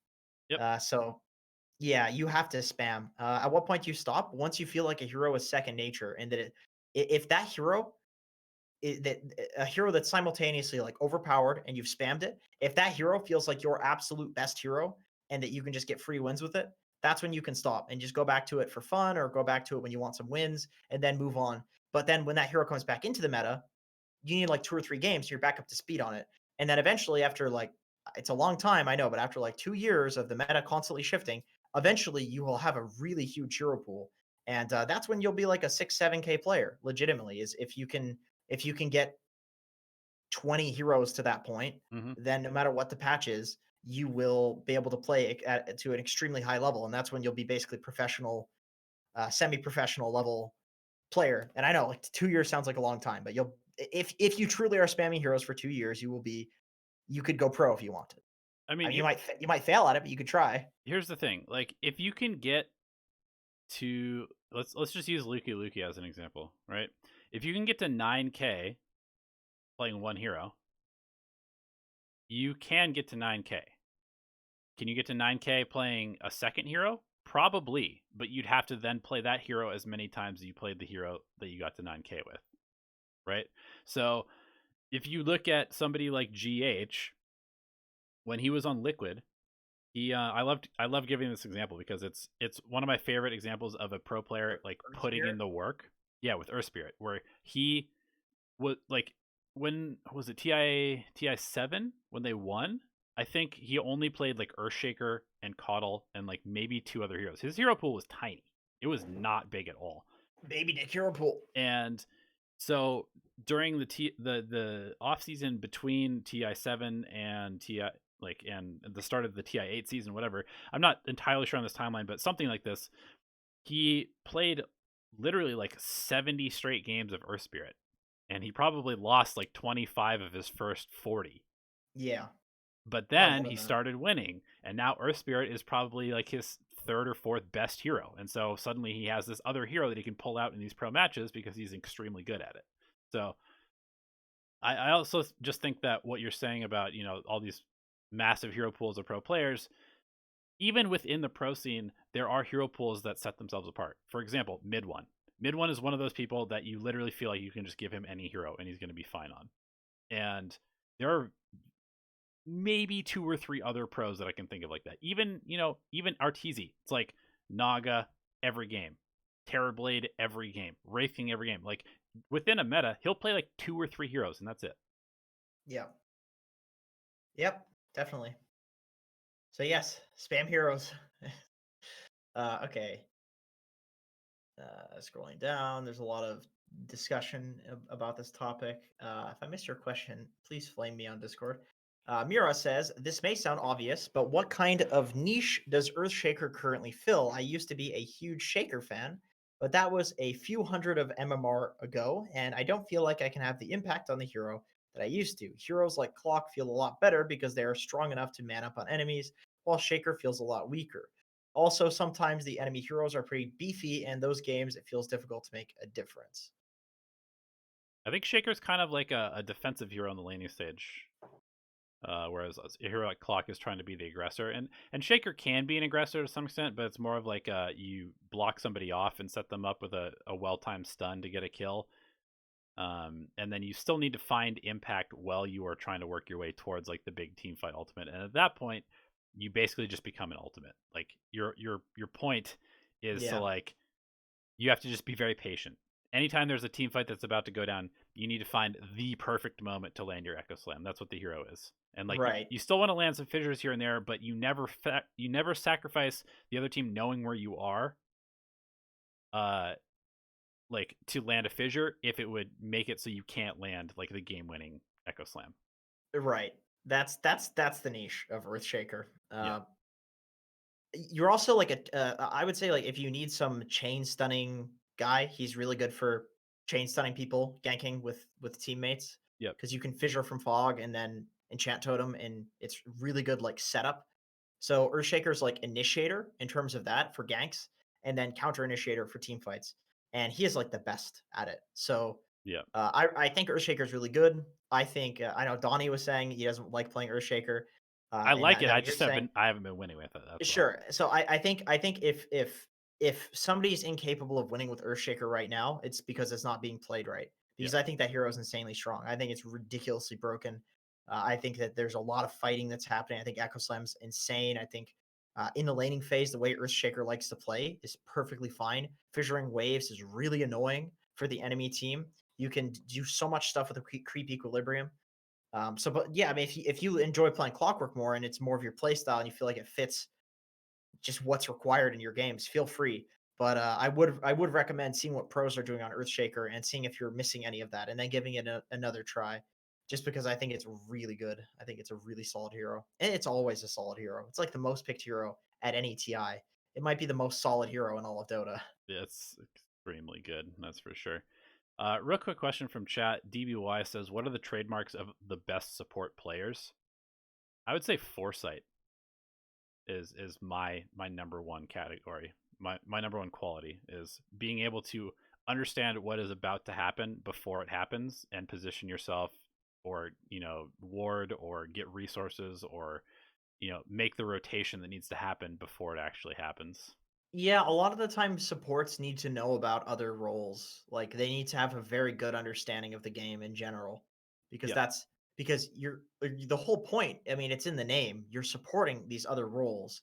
So if you know what they want and when they want it, then you can do your job the best. So yeah, I mean, I would agree. I would say just general knowledge of the game and foresight probably are the big ones. Indy says two-part question, one general, one related but hero specific. Question one: it often happens in 1 to 2K games that the enemy team, either side, has its bot tier 2 gone and there's still mid and or top tier 2s and Roche to take. I cannot stop my team from playing bot. We're owning 3/4 of the map, but they're trying to farm our side, get a pick or push tier 3s. Am I the idiot here trying to get everyone else to play the easier objectives, or am I probably right? Tips on getting them to comply. If they don't, just fuck it. You cannot get people to go to you. And here's the thing.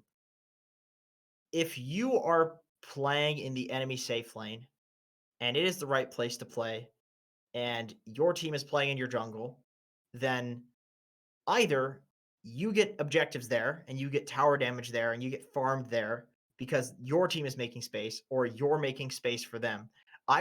Basically I would rather see one person play in the correct place than nobody play in the correct place. Because if you're playing in the off lane, you can just TP your team if some important fight happens. That's fine. Just save your TP. Just don't use your TP like a dumbass and then you're good. Yeah, I would say the only situation where it's not correct to do the correct thing when your team is not doing the correct thing is if you can't be where they are. If if you can't be where they are when a fight breaks out, if you are strong enough to win said fight. Because I think not being as 5 when you guys are strong enough to be as 5 and win fights as 5 is worse than maybe having like better lane pressure or playing around a more important objective. Because if you guys should be as 5, you should be as 5 basically for the rest of the game. Yeah, I agree. I agree, which can be accomplished with a TP often. Right. If by one person usually, it's like one or two people can be split, and even that's a little. Usually, you want four and then one person split, and then the one person TPs, and it's usually the carry. But hey, it's pubs; they're crazy. Yep. Uh, Second question: I spam like an off lane a bit recently. I usually win the lane, beating even 3v2s because I'm basically smurfing on my main on this son of a bitch, being in the potato bracket. Once I take the tier 1, I'll often have a free pass to take their tier 2, top as Radiant. I think this is okay, but for some reason, I tend to get a lot of dire games as offlane like, and I'm not sure if taking bot tier 2 is that great since the carry tends to just get free farm. So the specific question, what is the best course of action after I take tier 1 bot as dire wolf rat? Run at the mid lane with your ulti. I think just run at the mid tower, push the enemy mid off of mid, and then take the mid tower. I don't see what else there really is. I would say like the tier 2 a lot of the time falls in the time that you should be taking the tier 1. The tier 2s have split shot, so it's really hard to push that as like, and it just kills your units. It's a really good way to feed your units and lose momentum. I would say you go mid as soon as you take the tier 1. As soon as you have your ulti up, you just walk mid and just press your ulti and then scare them away. And they take the tower. Yeah. I don't know. I don't know what else there is. I think after you take the tier 1 as an offlaner, generally you should take the mid lane, unless you're some beastmaster and can really easily get the tier 2. But usually it's just easier to like chill in the jungle and then go mid with an ability like an ult or beastmaster roar. Yeah, you don't necessarily have to run directly there, but you can also You just farm your way there, just make farm your way there eventually. exactly, or farm like the camp's kind of close and slash behind it, and then just move in with your ult or Yeah, whenever your team pushes in. a lot of the time what I'll do is I'll literally just farm near mid. That's what I do. I'll Right. just go to the camps near mid. If somebody walks in, I kill them, then I take mid. If somebody doesn't walk in, then I'll just keep farming. If the enemy team comes this 5 and they push me out of there, well, guess where I'm going? I'm going back to where my offlane was. I have this free path where there's no enemy tower that I can just walk that way and be fine. Farming camps near objectives is one of the most high skill things actually you can do. Watch Sumail; he does that a lot, where Mhm. he'll farm camps nearest to the place where he'd most like an opportunity to happen, and then it either does, and he gets some sick shit happen. He gets a kill, he gets an objective, or it doesn't happen. And then in that case, well, he's farming camps still. Right. You know, it's really basic it's simple when you think about it in those terms. He's like basically But setting himself up to get lucky by giving himself the opportunity to get lucky often, right? yes, exactly, exactly. It's like so he's farming the same amount of camps that you are, but he's farming camps nearest to the place where he can get lucky. Right. So he has a higher percentage chance of getting lucky in games, and eventually it happens. You give yourself enough chances. Right. Poopy Pants Boy says, I'm finding very few situations where Nullifier is useful, and I consider it pretty much dog shit. I agree. What are your opinions on it? Do you think it would be a better item if it could also be used on teammates to work like Slark's Dark Pact? Yes, that would be very good. That would be sick. I agree. I think it's also a dog shit item. I have not found myself needing to go for it at all in the new patch. I think Nullifier Bloodthorn combo being removed was quite questionable. I don't know. I think it's pretty bad. What about you, Donnie? I'm just reading it again because I kind of forgot what the It changes just were, it but just purges. It's like yeah, it just permanently purges. yeah, it seems like it's only good against very specific heroes. Necro, Hagda, Yeah. maybe. I mean, 80 damage is a lot, It is. but is it enough to justify? And the answer is usually probably not. Did they update it to be 80 damage? Is that Yeah. It's 80 damage, 8 armor, and 6 HP regeneration. so? The stats on it are pretty good, I would say. Yeah, I do like the stats. the stats are definitely good. I mean, 80% slow is pretty good. It's always had that though. I think it kind of makes sense on a hero like Ricky, basically, because it's kind of like the diffusal blade to some extent. It's like a diffusal blade replacement, maybe, except diffusal blade is just too good on the hero to ever get rid of most of the time. I don't know. It seems very, very What is situational. there to dispel is the question. Like, there's not much to dispel. It's basically only good against like Ghost Scepter and stuff with like Crimson Guard, maybe, or Pipe, Yeah, but then something like that. at that point, there's like abyssals and stuff like that. People in abyssals insane, you know. Like, Right. I think Yeah. Nullifier will probably be broken in like a patch or two from Yeah, now. it needs a couple. It needs a couple more patches before it seems really useful. It might be okay on a hero like PL, for example, where you could just dispel somebody who's constantly going Ghost Scepter. I will say that Force Staff is dispellable now. So if you dispel them while they're Force Staffing, they stop instantly. Glimmer Cape also dispellable. So it's definitely Dude, like a support that killing item is item. garbage. Yeah, That yeah. item is garbage. Force staff is so bad. But this It's this is bad. basically like a support killing item, from what I can tell. Expensive Yeah, for that for doing that. right. Okay, so Slorkel says tips on going high ground, especially as a support. I almost exclusively play position 5, and in these scenarios, I feel like I'm at the mercy of my core's diving or something else. I'd even be interested in pause 5s that are good at going high ground.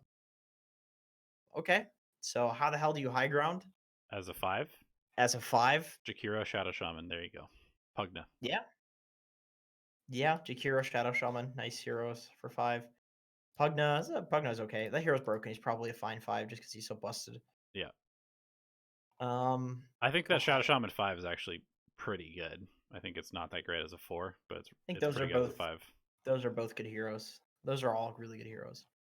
How do you stop your cores? Once again, I really think like this whole idea of trying to get your cores to do shit that they're not going to do just doesn't get you anywhere in Dota. Yep. You're not going to stop them from doing the stupid shit that they're doing. Just make sure that you're the one that you're playing well. If your team dives and it's fucking stupid, then don't do it. Yeah. Don't throw whatever you can on them when it's safe. The moment it becomes unsafe, say, okay, I'm out of here. And then play carry for the rest of the game. Like eventually you'll just get so huge because your team is diving like morons that you can carry the game. And that's fine. That happens plenty in pro matches. I'm not advocating you for you to play shit Dota in order to win in a low bracket. Like if you get huge and you're a pro and you're a position 5, you will go to position 4. You might even play like a position 3 because your game is so good. Yeah. That's just how it works. And somebody else will take on the role of buying the wards, buying sentries, things like that. Yeah, I mean you definitely don't just like stop communicating.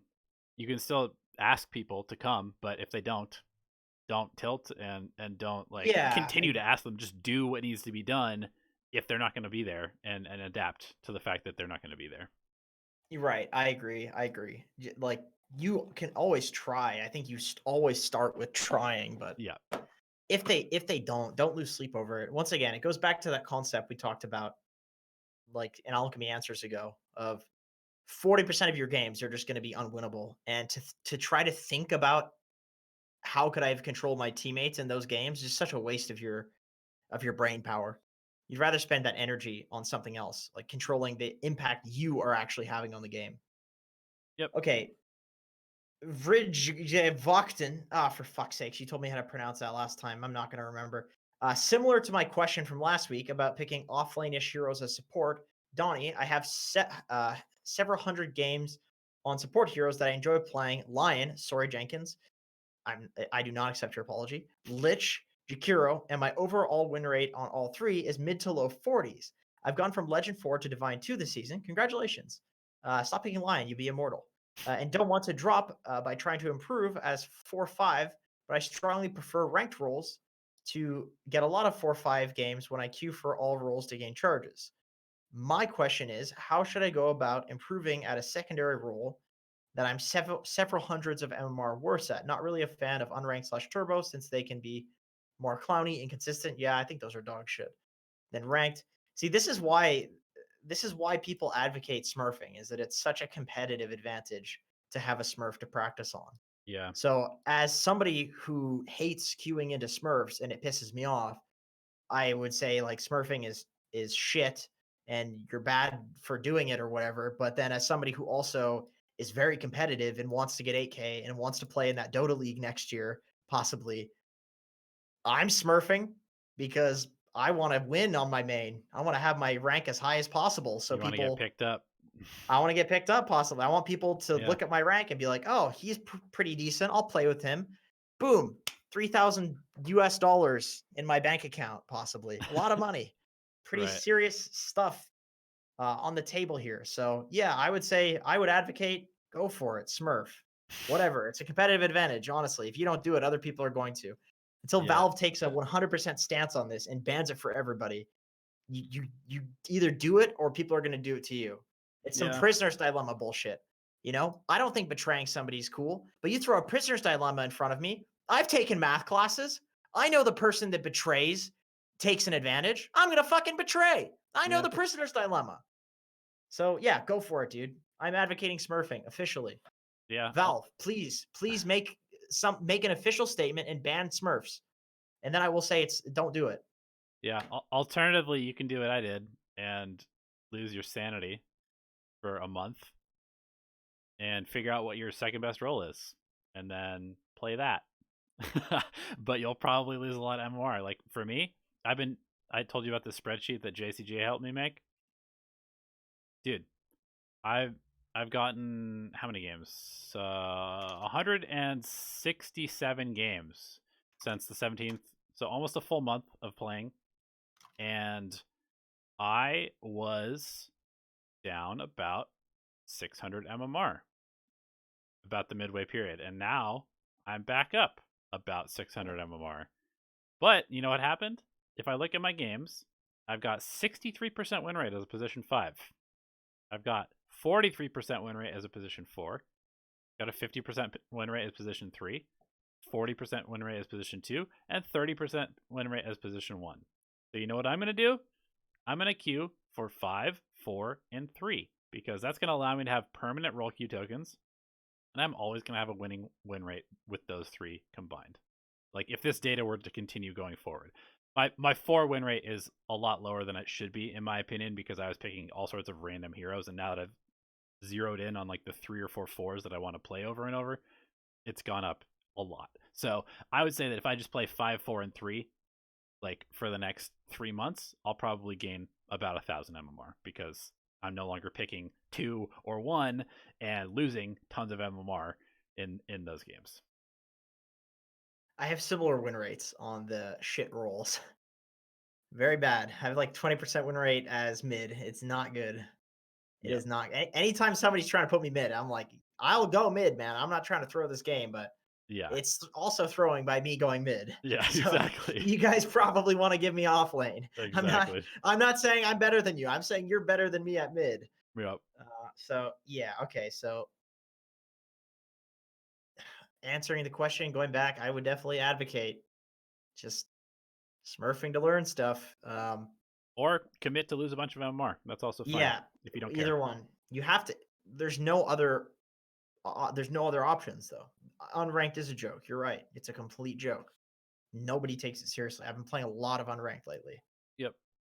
Next question. Rage said, "What is the best thing to do when you're getting destroyed in lane early on as a position 5?" On the same note, how do I not feed in Vinceptor's games? He's mad at me. I just fed in his game. Okay, so on pause 5, if you're getting destroyed in lane, the answer is to single pull the easy camp constantly off cooldown. Do that. And what's going to happen is either the position 4 comes over and starts hitting you, and then you're like, hey, don't do that to me. That hurts. Stop that. And then your carry's like, yay, I'm free farming now. Or you pull it, and then it pushes a double wave into the enemy team, and then the enemies try to go on you, and then the 2 range creeps beat the living shit out of them. And then your carry's like, yay, I'm getting kills. One or the other. Just single pull the easy camp. Double waves are good when you're getting pressured. Yeah. Also, buy a bunch of extra regen and just endure.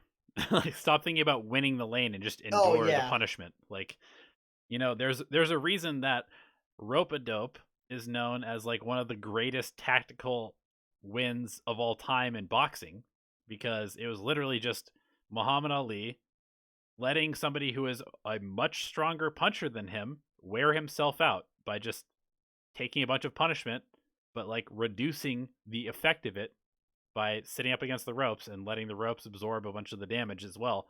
And then when the guy was tired, he punched him in the face and won. It's like literally what you do is you just have twice as much regen as you think you need to, and the other team will not buy regen because they're winning the lane. They're going to buy items. Dude, Donnie, I gotta interrupt you. I'm telling you, that's the next video for your channel. Yeah. That would get so many views. That is a great analogy. That is a fantastic analogy. All Because at right. a certain point in the laning stage, you will have enough levels that they won't be able to just keep owning you. Yeah. And you have to survive until you get that XP.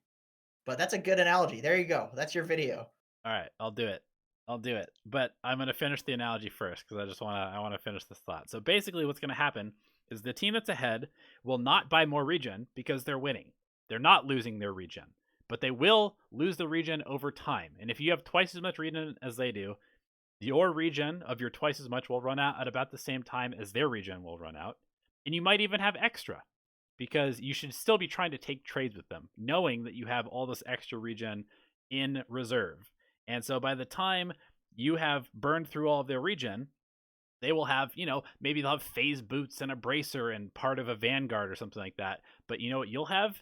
You'll have the exact same levels and experience as them, but you'll also have an additional like 1,000 health because you'll have a couple salves.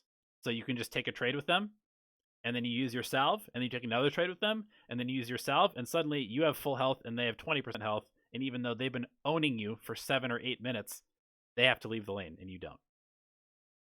Boom. You've won the lane. Yep, couldn't have said it better myself. Vinceptor says, "Yo, Jenks and Dawn." Rage, just putting Vinceptor. Anyway, it's just so funny they ask right after each other when he just feeds in his game. Okay, how are you supposed to play when you're playing AM and they have a hero like Spirit Breaker that just wants to come for your balls every second? It's hard. It's hard.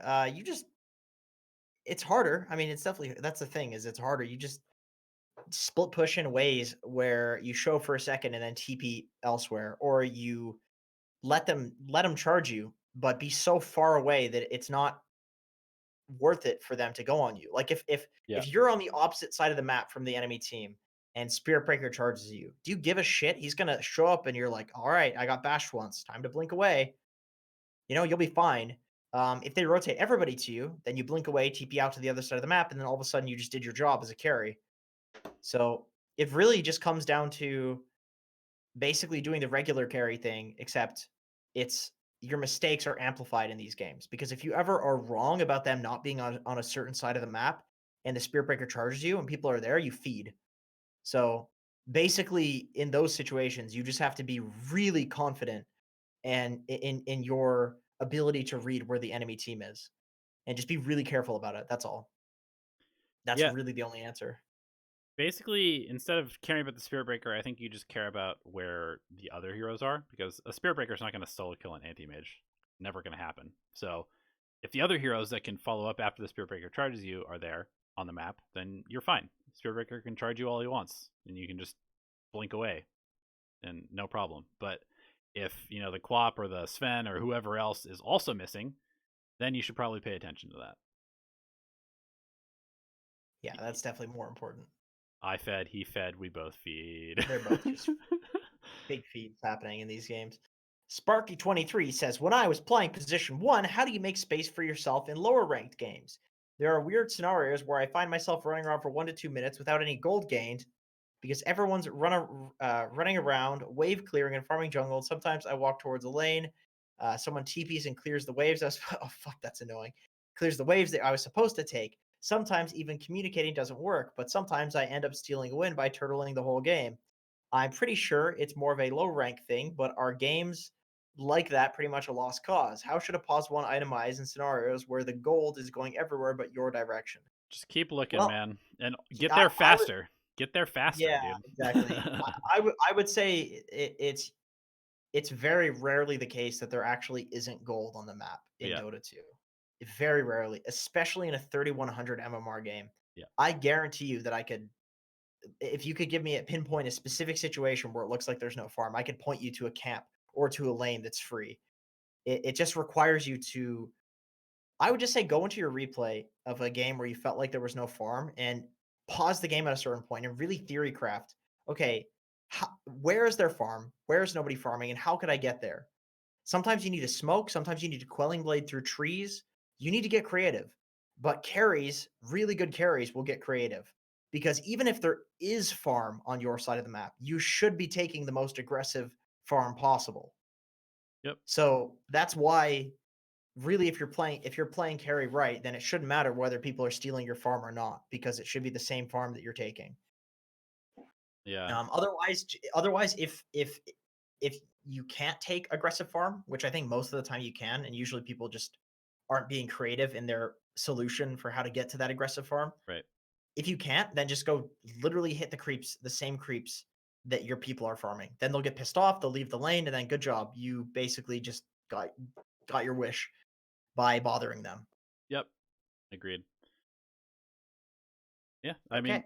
really, that's and I just want to reiterate. I guarantee you that one of the reasons you're experiencing this problem is because you're just not fast enough getting to the farm that you're supposed to be taking.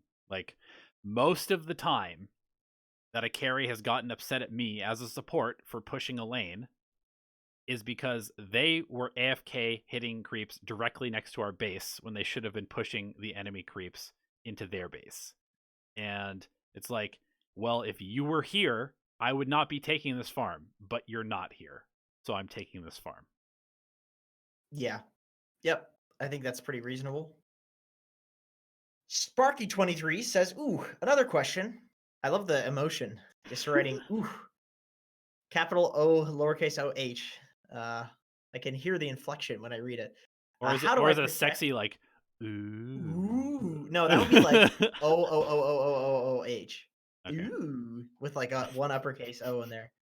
How do I protect the pull as a position 1? You did say earlier that cores have to protect the pull, but how exactly does a position 1 do that without compromising farm? It's really easy. Stand to the left of the creep wave if you're Radiant, and if you're Dire, stand to the right of the creep wave. Literally just position your body such that you're closer to the pull than the enemy team. And if they walk over to try to contest it, you whack them. And if they don't walk over, which usually they won't because they'll have to run through you, you just keep hitting creeps. It's all about what side of the lane you're playing on. A lot of people don't think about that. They just think every side of the lane is equivalent, but it's not. You need to play between your support and the wave if they're pulling. It's your job to protect them for that. And sometimes you'll watch pro carries and they will literally sacrifice farm in order to let the pull get off because it's worth it. Yeah, I agree. You weren't listening to me, Donnie. You were memeing in chat. I see your message. Listen, man, we had this conversation during replay review. We need to bring Twitch chat to YouTube chat. So I'm going to need to see way more emojis than have been used so far. I know we don't have lol, we don't have keck W, we don't have wide people, wide, small, whatever, sad people wide or whatever it is. But we do have a bunch of really amazingly hilarious Google emotes, and you should be using them as much as possible when you communicate with us in chat. Yes. Oh God, it's beginning. Jesus Christ. Okay, Peeps 979 says, I know you guys haven't made yet the position 4 tier list soon, but would you consider Willow as S tier 4 right now? Also, is Willow a good flex first pick? I would say Willow's like A tier. I don't know about S tier Yeah, as definitely pause not 4. S, but pretty good. I think Willow's a great hero, though. I think she's in a really good spot. She's sitting on a pretty high win rate on Dota 2 Pro Tracker, 55% win rate. So yeah, she's pretty solid. Pretty solid, but there are more broken heroes for sure in pause 4. Yep. Really good hero though. Okay, so yeah, great. Well, not a good flex pick, more of a Mario pick, I would say. Like a hero you can just have it in any game, and you're Gucci. Yeah, You're good. definitely. You can also try and combo with certain ones, like a Puck or a Mars or something like that. But Willow is S tier Rule 34 hero. This is true. This is true. Ever since that copy pasta. dude, that bot is ridiculous.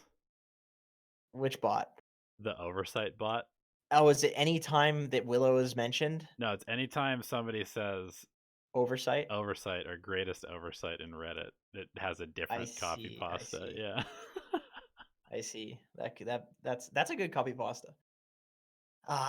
Alduin says, any tips on trying to recover lanes as a position 1 when your support insists on fighting or chain feeds making the lane unplayable, especially heroes that suck at jungling? Yeah, don't pick heroes that suck at jungling. Every carry can basically jungle right now.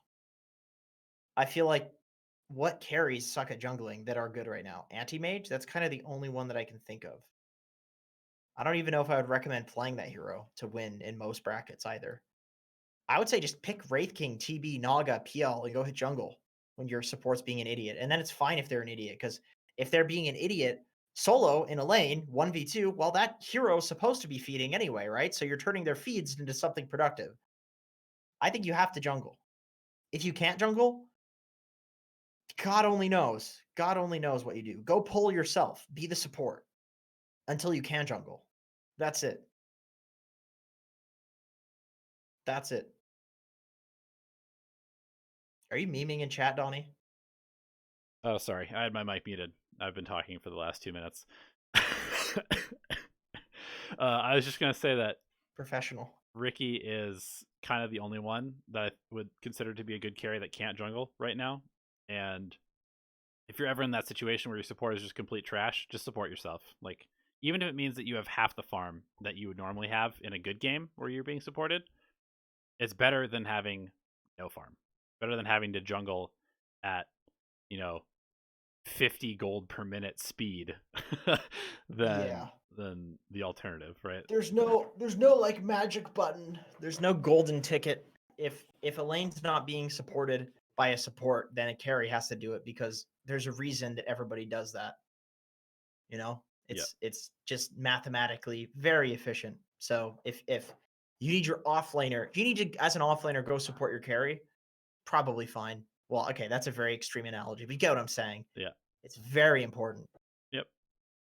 Zoko says, I don't like meta heroes. I almost exclusively play Pango offlane, but I'm losing many games this month. Can you recommend me a different offlaner similar to Pango? All right, I'm going to take a wild guess and say on Pango offlane, you're building Diffusal and that sort of shit.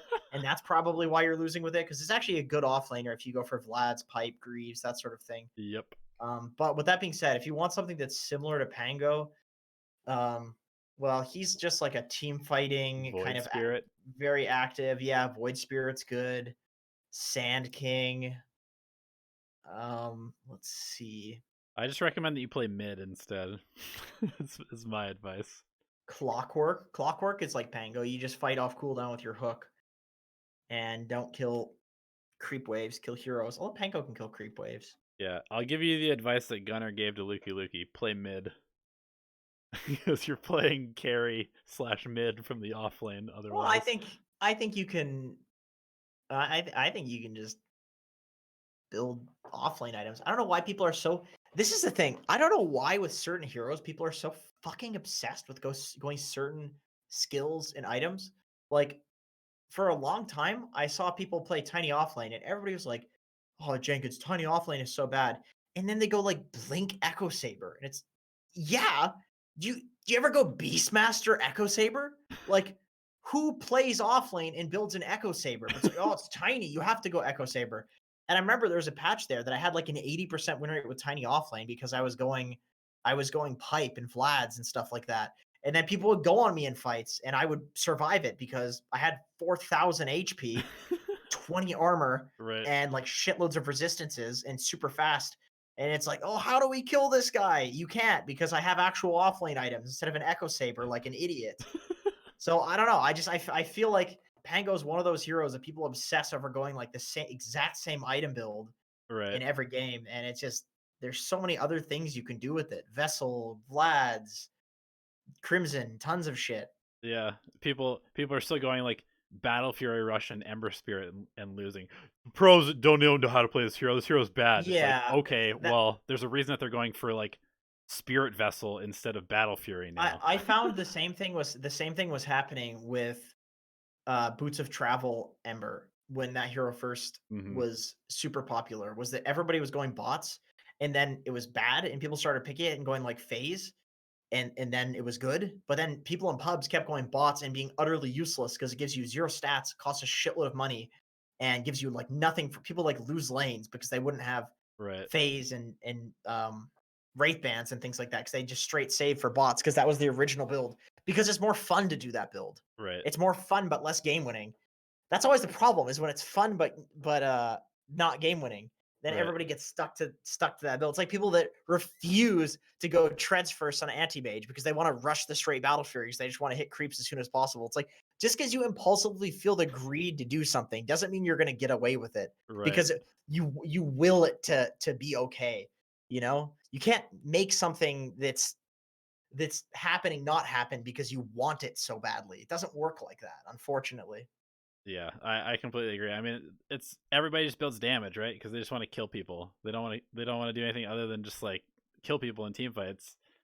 it's not really that fun to some people. I find it extremely fun to just be annoyingly tanky. I find that incredibly fun because people are going on you wasting spells and you're just like pipe, crimson, I have 50 armor. You're running at me. I'm just kiting you.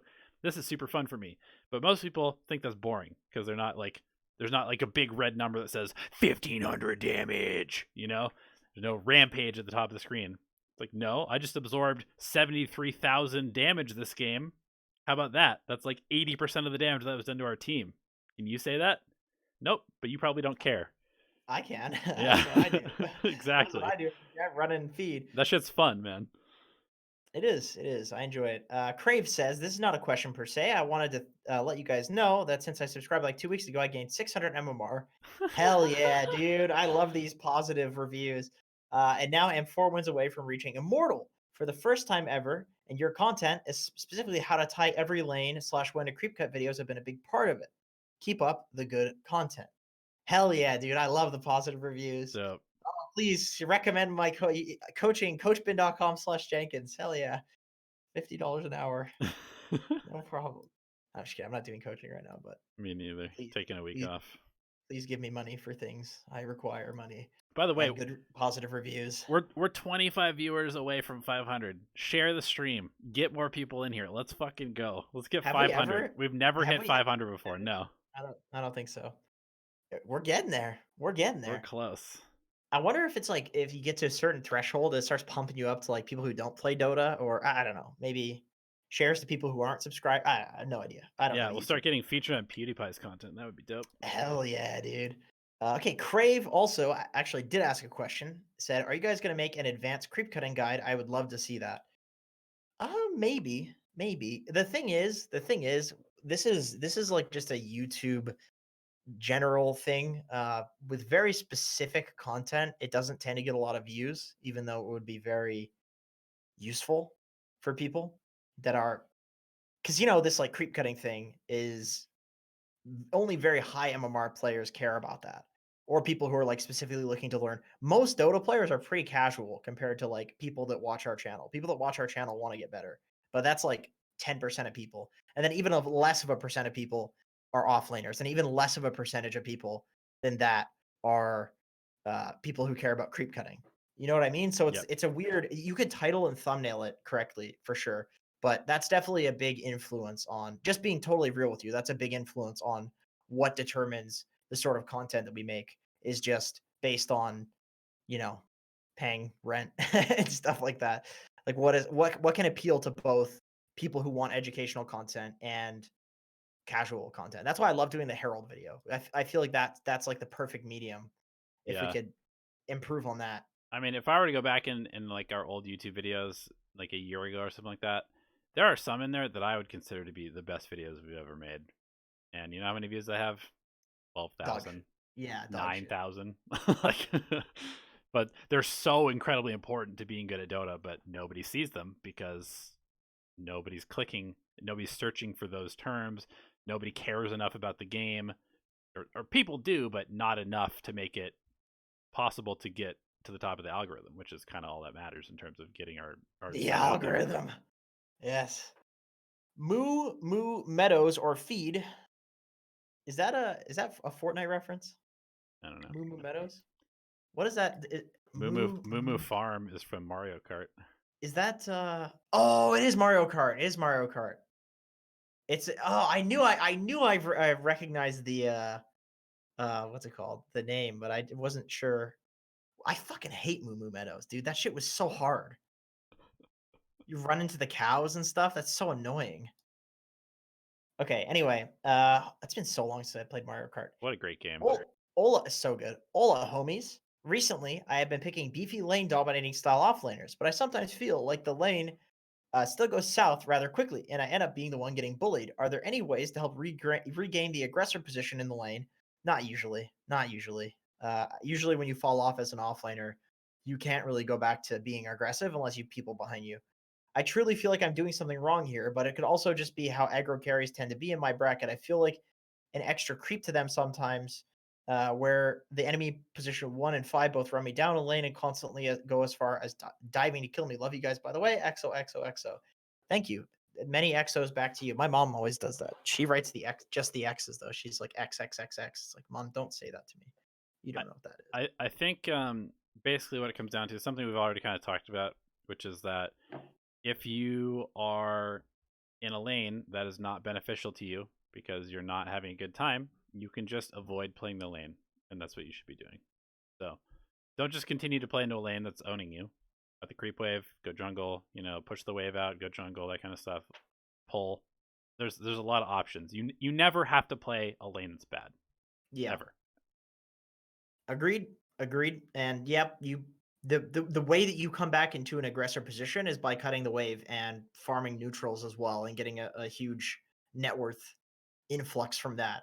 There's no way you can there's no crazy laning tricks that you can do to make the creeps give you more gold than they already do. So Yep. if you're in a lane that's not 50, if they're beating you in the lane and you stay there, you're never going to come back to even because they're beating you, right? It's like it's already been tipped in one direction. However, if you cut the wave and you start farming the neutrals as well, well then you can get a gold advantage on the enemy carry, and then you could possibly take the aggressor position. But the reason I say that it usually doesn't happen is because when you cut the wave like that, usually you do it for like 2 to 3 minutes. I think if you played the lane to the point where you can't aggress and then you cut the wave, it's gonna be like 5 or 6 minutes in by the time you're done and Mhm. ready. And then at that point, you don't want to play like an aggressor anyway, because there'll be like 3 heroes there, or you do want to play like an aggressor because you have 3 heroes there. Yep. Like the game is just not in laning anymore at that point. So that's why usually it doesn't happen, and you just go and get farm yourself. But they're gonna farm as well. Yep.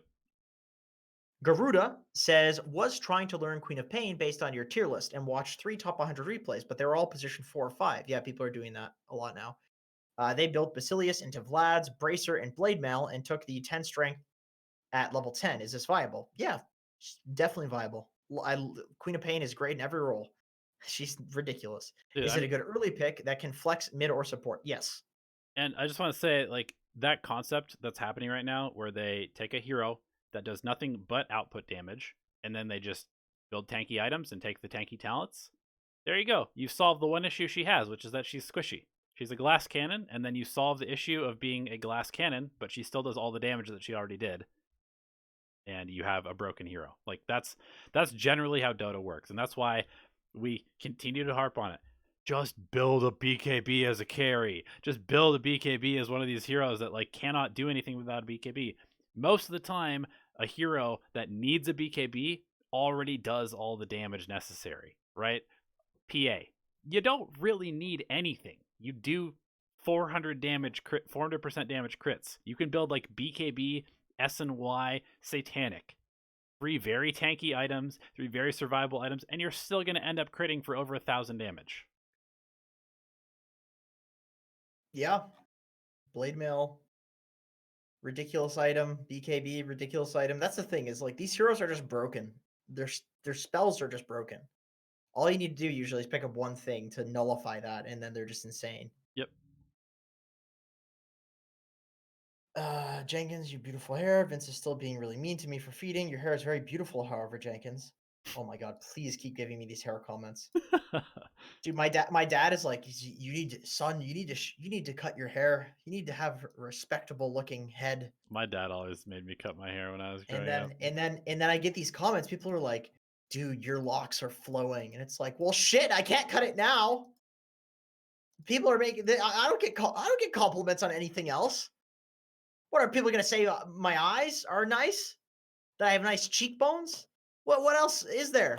Type Nice Diet Pepsi give me addiction. give me a dab emote in chat if you want to see Jenkins with braids. Give me a stay-at-home YouTube emote if you want Jenkins to shave his head in chat right now. I feel like the long hair is part of my identity now. Like I identify too much with being the guy that has long hair. What's the next question? That's it. We're done. Oh, we're done. All right. Look at all those dabs in chat. Oh my god. Dota Jesus Jenkins. I've said this before, but in high school, I got called Baby Jesus because my brother had long hair and he looked like Jesus, so people called him Jesus, and I was Baby Jesus. All right, Samuel Ribeiro, you've been spamming this question for about 45 minutes. Give it to him. How many heroes should we focus on spamming slash mastering in order to gain MMR? Just start with one and actually master it and then expand out from there. You probably don't need very many. Look at Lukey Lukey. No offense to him, 9k player, one hero pool at 9k. Still a pretty good 6 to 7k MMR player with several other heroes, however. He's losing his fucking mind lately, though, honestly. He's losing it. All right, guys. That is it. Thank you, everybody, for tuning in. Alchemy Answers 75. We had almost 500 people here live, and of course, plenty of other people listening in podcast world. Once again, I'm just going to go ahead and throw both mine and Jenkins's Twitch channels in chat because we do stream from time to time. And if you want to watch some individual gameplay or whatever, sometimes we do other stuff. Jenkins plays D&D as well. There's mine. Oh, I do. Hey, if you guys want to watch D&D, we're playing tomorrow. Here's Jenkins's. Go follow this guy on D&D. He is one of the best, nicest people that I've ever met. Our dungeon master guy, and it's so much fun. And we play with Purge and Moxie and Gareth. Go follow the D&D. It's hilarious. I was not a D&D player. I thought I was gonna not like it, but I'm having a lot of fun with it. It's really, really funny. It's like some high school improv comedy group shit. It's really fun. Yeah, I was the same way. I played D&D in high school a couple of times, and I thought it was like the dumbest imaginary bull for like the longest time. And then I tried it, and I had a lot of fun. So I can completely understand where you're coming from with this, where you're like, what is this? Like, we're just going to be talking about doing nothing, and then all of a sudden you get into it, and you're just like in a world. Dude, my guy's a goblin who believes that he's an elf, one of Santa's little helpers. It's so like people are just like, dude, you're a goblin, and then like somebody will speak in Elvish, and then like I won't understand it, but I'll speak in Goblin. It's anyway, it's very fucked up and deep, and I'm getting way too addicted to it. All right, guys. We'll see you next time. Thank you as always for your support.